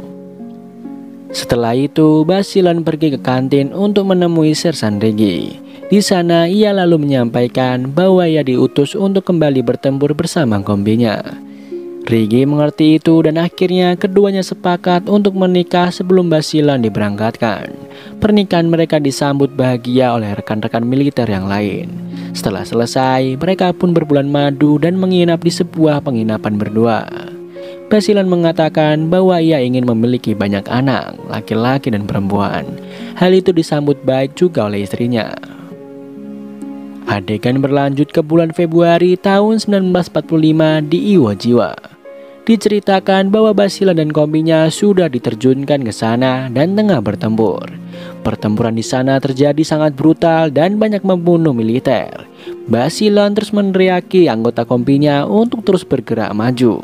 Ia terus mengarahkan anggota kompinya untuk berpencar dan mulai menyerang militer Jepang.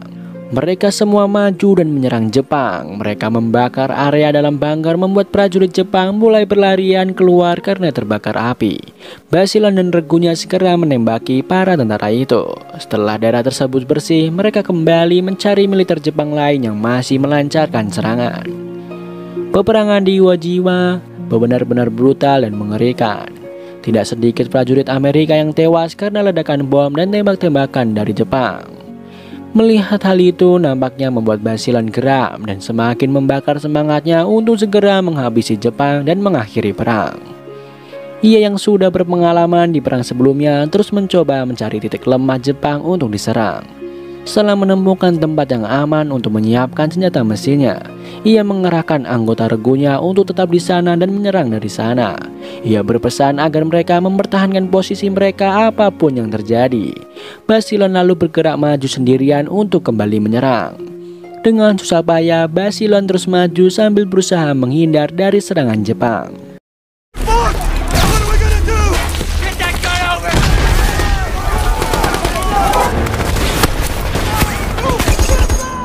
Namun Basilan tetaplah manusia biasa yang tidak kebal peluru. Di tengah jalan, peluru Jepang berhasil menyasar tubuhnya. Hal itu langsung membuat Basilan terjatuh ke tanah dan sekarat. Darah mulai mengalir dari dada dan mulut Basilan. Tentara yang tergabung di kompi Basilan yang melihat Basilan tertembak terlihat sedih. Namun perang harus tetap berlanjut dengan atau tanpa adanya Basilan. Sebelum Basilan tewas, ia sempat melihat prajurit-prajurit lain yang masih bersemangat untuk menyerang Jepang. Basilan pun tewas. Harapannya untuk hidup bahagia bersama Sersan Rigi dan anak-anaknya pun pupus karena ia harus mengembuskan nafas terakhirnya di medan tempur Iwo Jima. Di Amerika, Sersan Rigi yang mendengar kabar kematian suaminya itu terlihat tengah bersedih di tepi pantai. Di pantai itu kenangannya bersama Basilan pun terekam. Kebahagiaan setelah pernikahan yang dibayangkan hanya sedikit dirasakan oleh Sersan Rigi, karena suaminya tidak akan pernah bisa kembali ke pelukannya. Dan film pun kita lanjutkan ke episode 9. Pada episode 9, berlatar di Pulau Okinawa, Mei 1945, terlihat para militer Amerika yang tengah bergerak menuju medan perang. Jalanan yang mereka lewati terlihat berlumpur. Di sana terlihat warga sipil Jepang yang tengah bergerak turun menjauh dari medan tempur. Mereka juga berpapasan dengan militer Jepang yang mereka tawan. Beberapa militer mengejek mereka, bahkan ada yang meludah ke badan mereka. Hal itu membuat militer Jepang itu merasa tidak terima dan bangkit dari duduknya.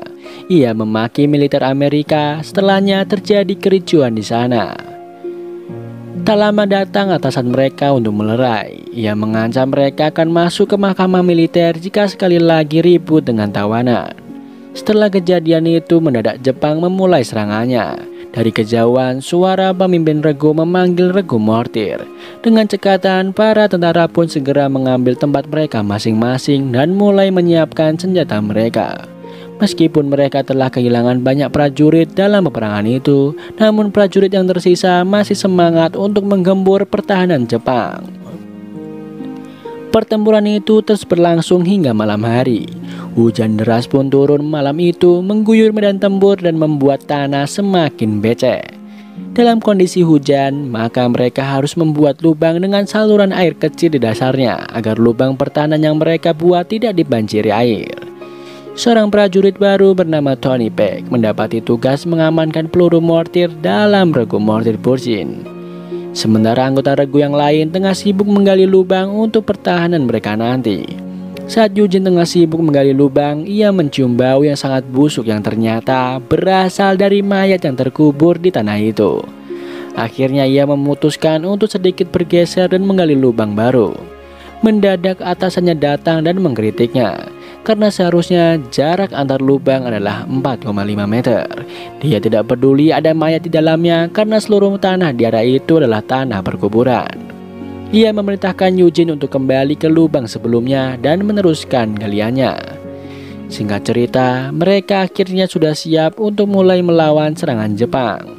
Namun saat hendak menembak, mortir mereka tidak berfungsi. Hal itu rupanya disebabkan karena peluru mortir mereka basah. Peck yang bertugas menjaga peluru mortir telah ceroboh, mengakibatkan seluruh peluru mortirnya basah kuyup terkena air hujan. Nampaknya hal itu membuat Snafu kesal. Atasan mereka lalu memerintahkan mereka untuk kembali ke jalan dan mengambil amunisi lagi. Mau tidak mau, mereka akhirnya kembali ke jalan untuk mengambil amunisi baru. Untuk mengambil amunisi bukanlah hal yang mudah, karena mereka harus menyeberang ke area perang dan hal itu sangat beresiko. Setelah mendapat amunisi yang mereka butuhkan, mereka pun kembali menuju ke lokasi awal. Saat hendak bergerak, mereka melihat warga sipil yang hendak turun menyeberang area perang.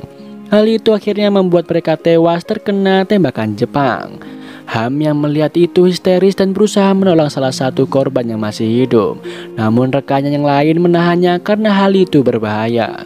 Mereka akhirnya meneruskan perjalanan. Sayangnya, Dice harus tertembak dan tewas di tengah jalan. Sesampainya di tempat, mereka segera menyiapkan kembali mortirnya. Snafu yang kesal dengan Peck mengambil pantel yang dipakai Peck dengan paksa untuk menutupi peluru mortir yang baru mereka ambil.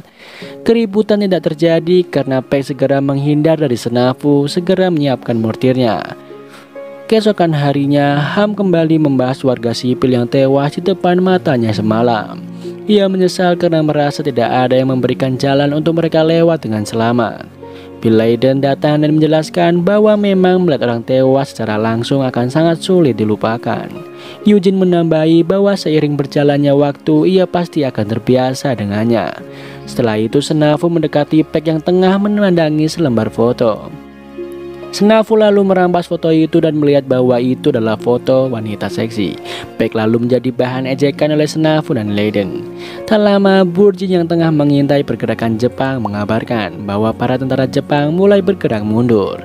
Tak lama atasan datang dan memerintahkan semua prajurit untuk bergerak maju memanfaatkan kesempatan itu.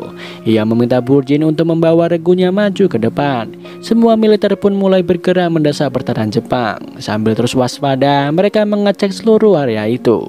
Mereka akhirnya berhasil mencapai kaki bukit dan berlindung di bawahnya.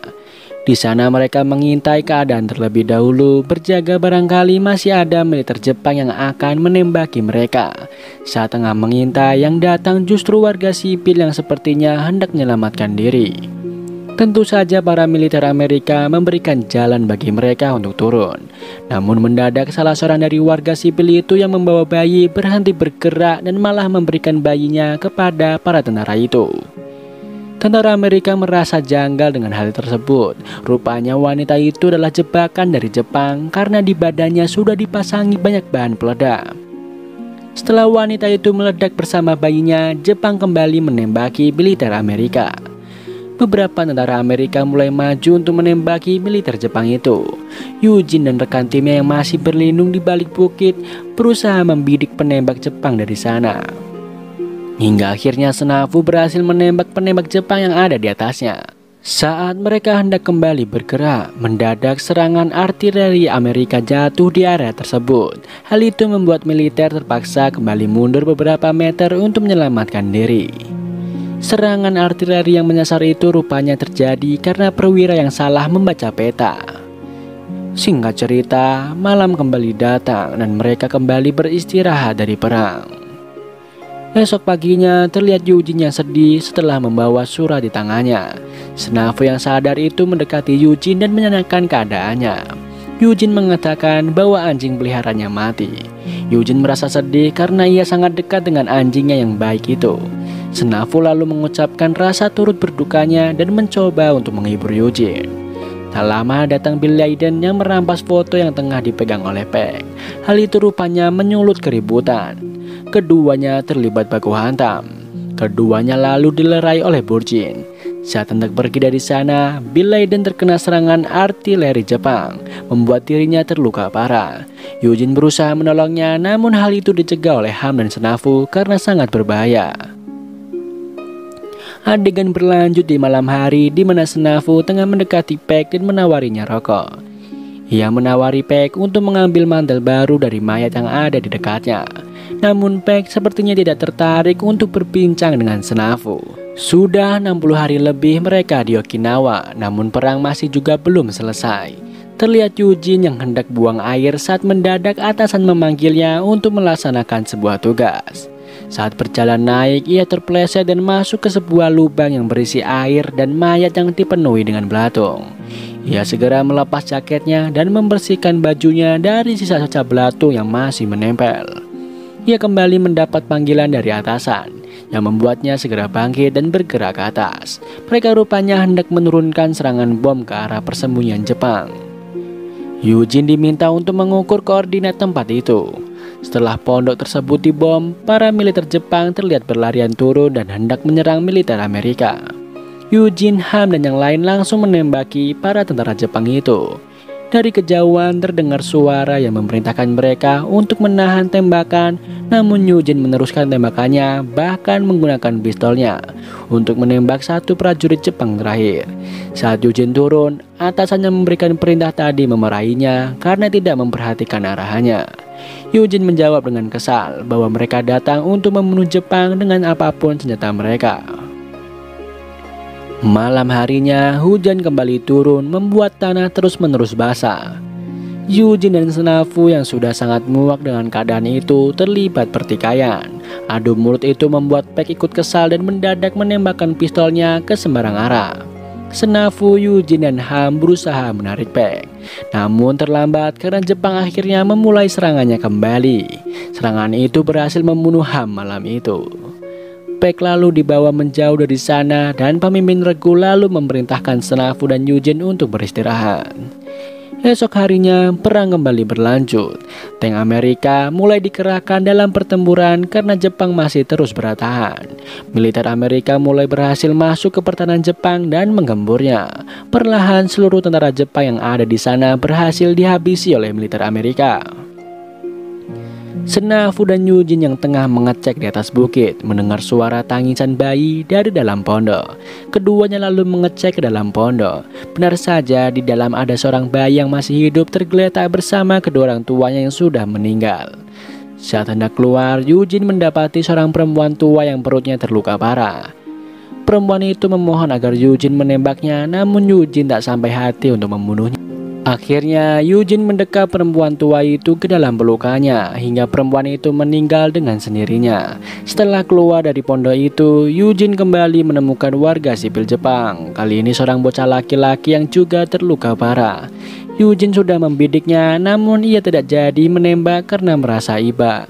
Saat ada prajurit lain yang menembak bocah itu, Eugene marah. Eugene mengatakan bahwa dia hanya seorang bocah laki-laki yang seharusnya masih bisa diselamatkan. Namun prajurit yang menembaknya itu mengatakan bahwa dia tetaplah orang Jepang yang patut dibunuh. Akhirnya Amerika berhasil merebut Okinawa dari Jepang. Para tentara Amerika lalu diberi waktu untuk beristirahat. Terlihat Eugene, Senafu, dan Burji tengah duduk santai sambil melihat pemandangan pantai. Tak lama atasannya datang dan meminta mereka untuk segera berkemas karena mereka akan segera pergi. Saat tengah berjalan, ia bercerita bahwa Jepang telah menyerah setelah Amerika menurunkan bom yang menghancurkan satu kota dalam sekejap mata. Tentu saja hal itu adalah kabar yang baik bagi semua militer Amerika, karena itu adalah artinya perang sudah berakhir. Dan film pun kita lanjutkan ke episode 10.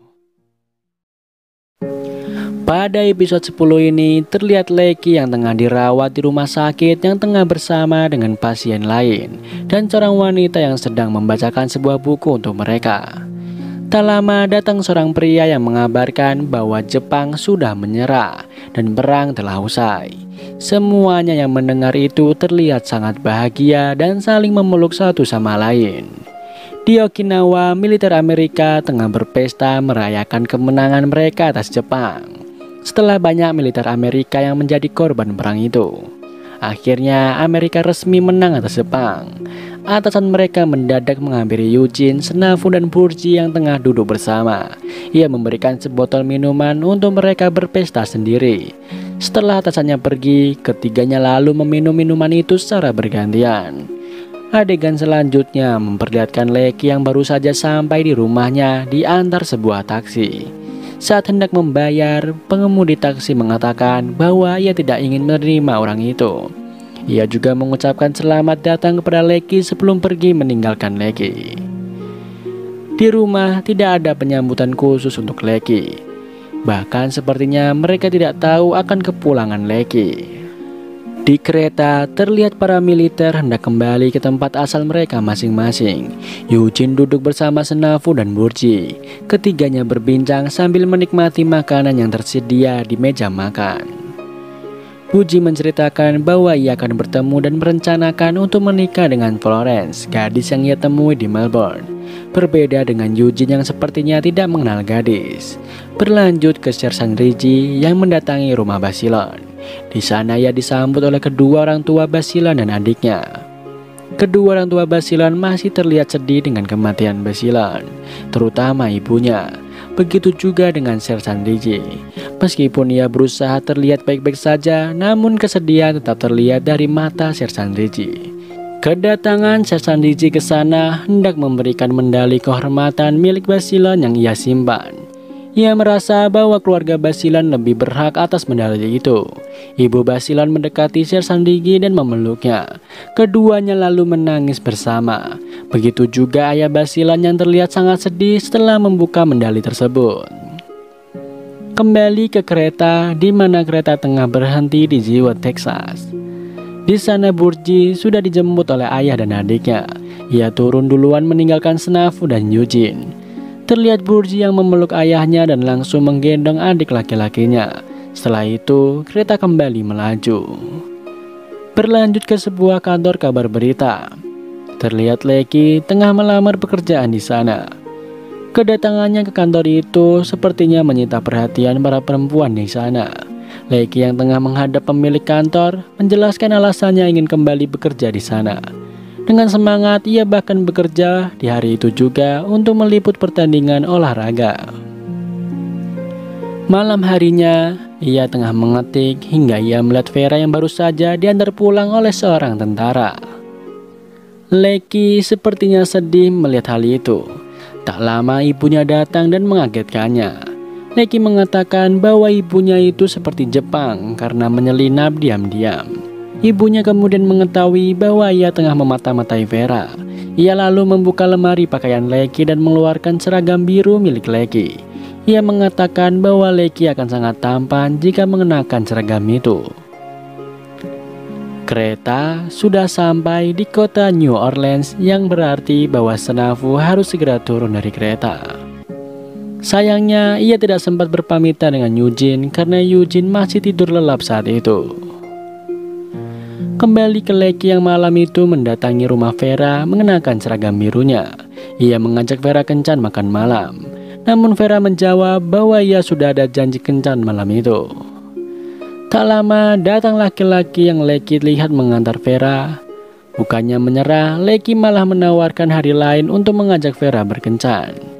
Vera yang merespon ajakan itu membuat teman laki-lakinya itu pergi meninggalkan rumahnya. Akhirnya malam itu Vera pergi berkencan dengan Lecky. Di restoran itu Lecky menceritakan bahwa ia menulis banyak surat saat di medan perang. Namun surat-surat itu tidak ia kirimkan kepada Vera karena ia berpikir bahwa ia tidak akan selamat dari perang itu. Saat Vera menanyakan bagaimana surat itu, Lecky menjawab bahwa itu adalah surat terbaik yang pernah Lecky tulis. Keesokannya, saat kereta sampai di Mobile, Alabama, Eugene turun dan melihat Sydney sudah berada di sana menjemputnya. Di perjalanan keduanya saling berbincang. Sydney mengatakan bahwa ia akan segera menikah dengan Mary Hudson dan meminta Eugene untuk menemaninya nanti. Tak lama sampai mereka di rumah Eugene. Setelah mengantar Eugene, Sydney pun pulang. Eugene lalu masuk ke dalam rumah dan menghampiri ibunya yang tengah memasukkan piring ke dalam lemari. Keduanya lalu melepas rindu dengan berpelukan. Datang ayahnya yang kemudian mendekati mereka. Kedua orang tua Eugene terlihat sangat bahagia sekaligus bangga putranya bisa kembali dengan selamat. Malam harinya mereka malam bersama dan menyambut kepulangan Eugene. Terlihat juga Edward dan istrinya di meja makan. Setelah selesai makan, Eugene melihat kakaknya yang sempat bertugas di Eropa tengah memamerkan bendera Nazi kepada istri dan ibunya. Malam harinya saat tengah tidur, Eugene mengalami mimpi buruk. Sepertinya kengeringan perang masih terus membayangi Eugene dan membuat Eugene bermimpi buruk. Ayahnya memperhatikan itu dari luar kamar anaknya dan terus menunggunya di sana. Ibunya juga nampak khawatir dengan kondisi anaknya itu. Esok harinya, terlihat Eugene yang tengah duduk menyendiri di halaman depan rumahnya. Tidak hanya mengalami gangguan tidur, sepertinya mental Eugene juga terguncang akibat perang. Kakaknya yang melihat adiknya murung menghampirinya dan berusaha menghiburnya, karena ia juga pernah mengalami hal yang serupa. Edward menikmati kopinya bersama Eugene sambil mengajaknya berbincang. Di sana Edward juga membahas pesta Om yang segera digelar. Ia yakin di sana Eugene akan dengan mudah mendekati gadis-gadis dengan seragamnya. Namun sepertinya Eugene belum tertarik dengan gadis. Ia juga mengatakan bahwa ia tidak akan pernah memakai seragam marinir lagi. Singkat cerita, Eugene tengah menghadiri pesta bersama dengan Sydney. Semua orang tampak berdansa di sana, hanya Eugene yang menyendiri. Ia akhirnya keluar dari sana dan merokok sendirian. Sydney rupanya melihat Eugene pergi. Ia lalu izin dengan kekasihnya dan membawakan minuman untuk Eugene di luar. Di sana Sydney mengajak Eugene berbincang dan berusaha menghiburnya. Ia bahkan mengatakan bahwa ia akan mencarikan teman dansa untuk Eugene jika ia mau kembali masuk ke pestanya. Namun Eugene tetap tidak mau, hingga akhirnya Sydney kembali masuk ke pesta bersama kekasihnya. Sementara itu di kediaman Lecky tengah diadakan makan malam bersama. Di sana terlihat juga Vera, kekasih Lecky. Mereka membahas sebuah iklan di televisi senilai $200 untuk 2 jam penayangan. Mereka juga membahas hal-hal lain. Sepertinya televisi baru mulai berkembang pada masa itu di Amerika. Mereka juga membahas isu-isu terbaru di Amerika yang ada di sebuah surat kabar. Mengenai rel kereta yang diblokade juga mogok kerja yang dilakukan oleh buruh. Adegan pun dilanjutkan dengan doa sebelum makan oleh keluarga Lecky. Scene berlanjut saat Eugene diajak ayahnya untuk berburu. Sepertinya ayahnya sengaja mengajak Eugene berburu agar Eugene bisa mengalihkan pikirannya dan melupakan ingatannya tentang perang. Dengan senjata di tangan, keduanya mulai berjalan menelusuri tempat itu. Baru beberapa langkah, Eugene menangis dan jatuh terduduk di tanah. Ayahnya yang juga seorang veteran perang mengerti kondisi anaknya dan berusaha menenangkannya. Pagi di hari yang lain, Eugene terlihat duduk menyendiri di halaman depan rumahnya. Ibunya yang khawatir dengan kondisi anaknya itu berusaha mencarikannya aktivitas lain, yaitu pekerjaan di bank. Namun Eugene menolak. Ia mengatakan bahwa ia tidak akan pernah mau bekerja di bank. Ibunya pun kembali meyakinkannya bahwa Eugene harus memiliki rencana untuk masa depannya.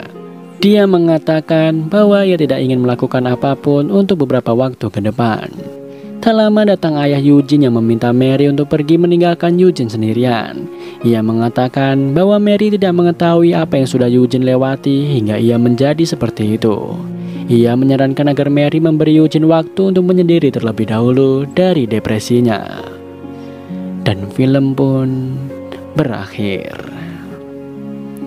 Film dengan penuh perjuangan dan kisah heroik dari semua tokoh yang ada. Film ini mengajarkan kita tentang kebenaran perang, bahwa menang akan menjadi arang, kalah pun jadi abu. Setelah kalahnya Jepang dari Perang Dunia II ini, memberikan kita bangsa Indonesia untuk melakukan proklamasi kemerdekaan. Semoga film ini bisa menghibur Anda semua. Terima kasih sudah menonton, sampai jumpa di film berikutnya.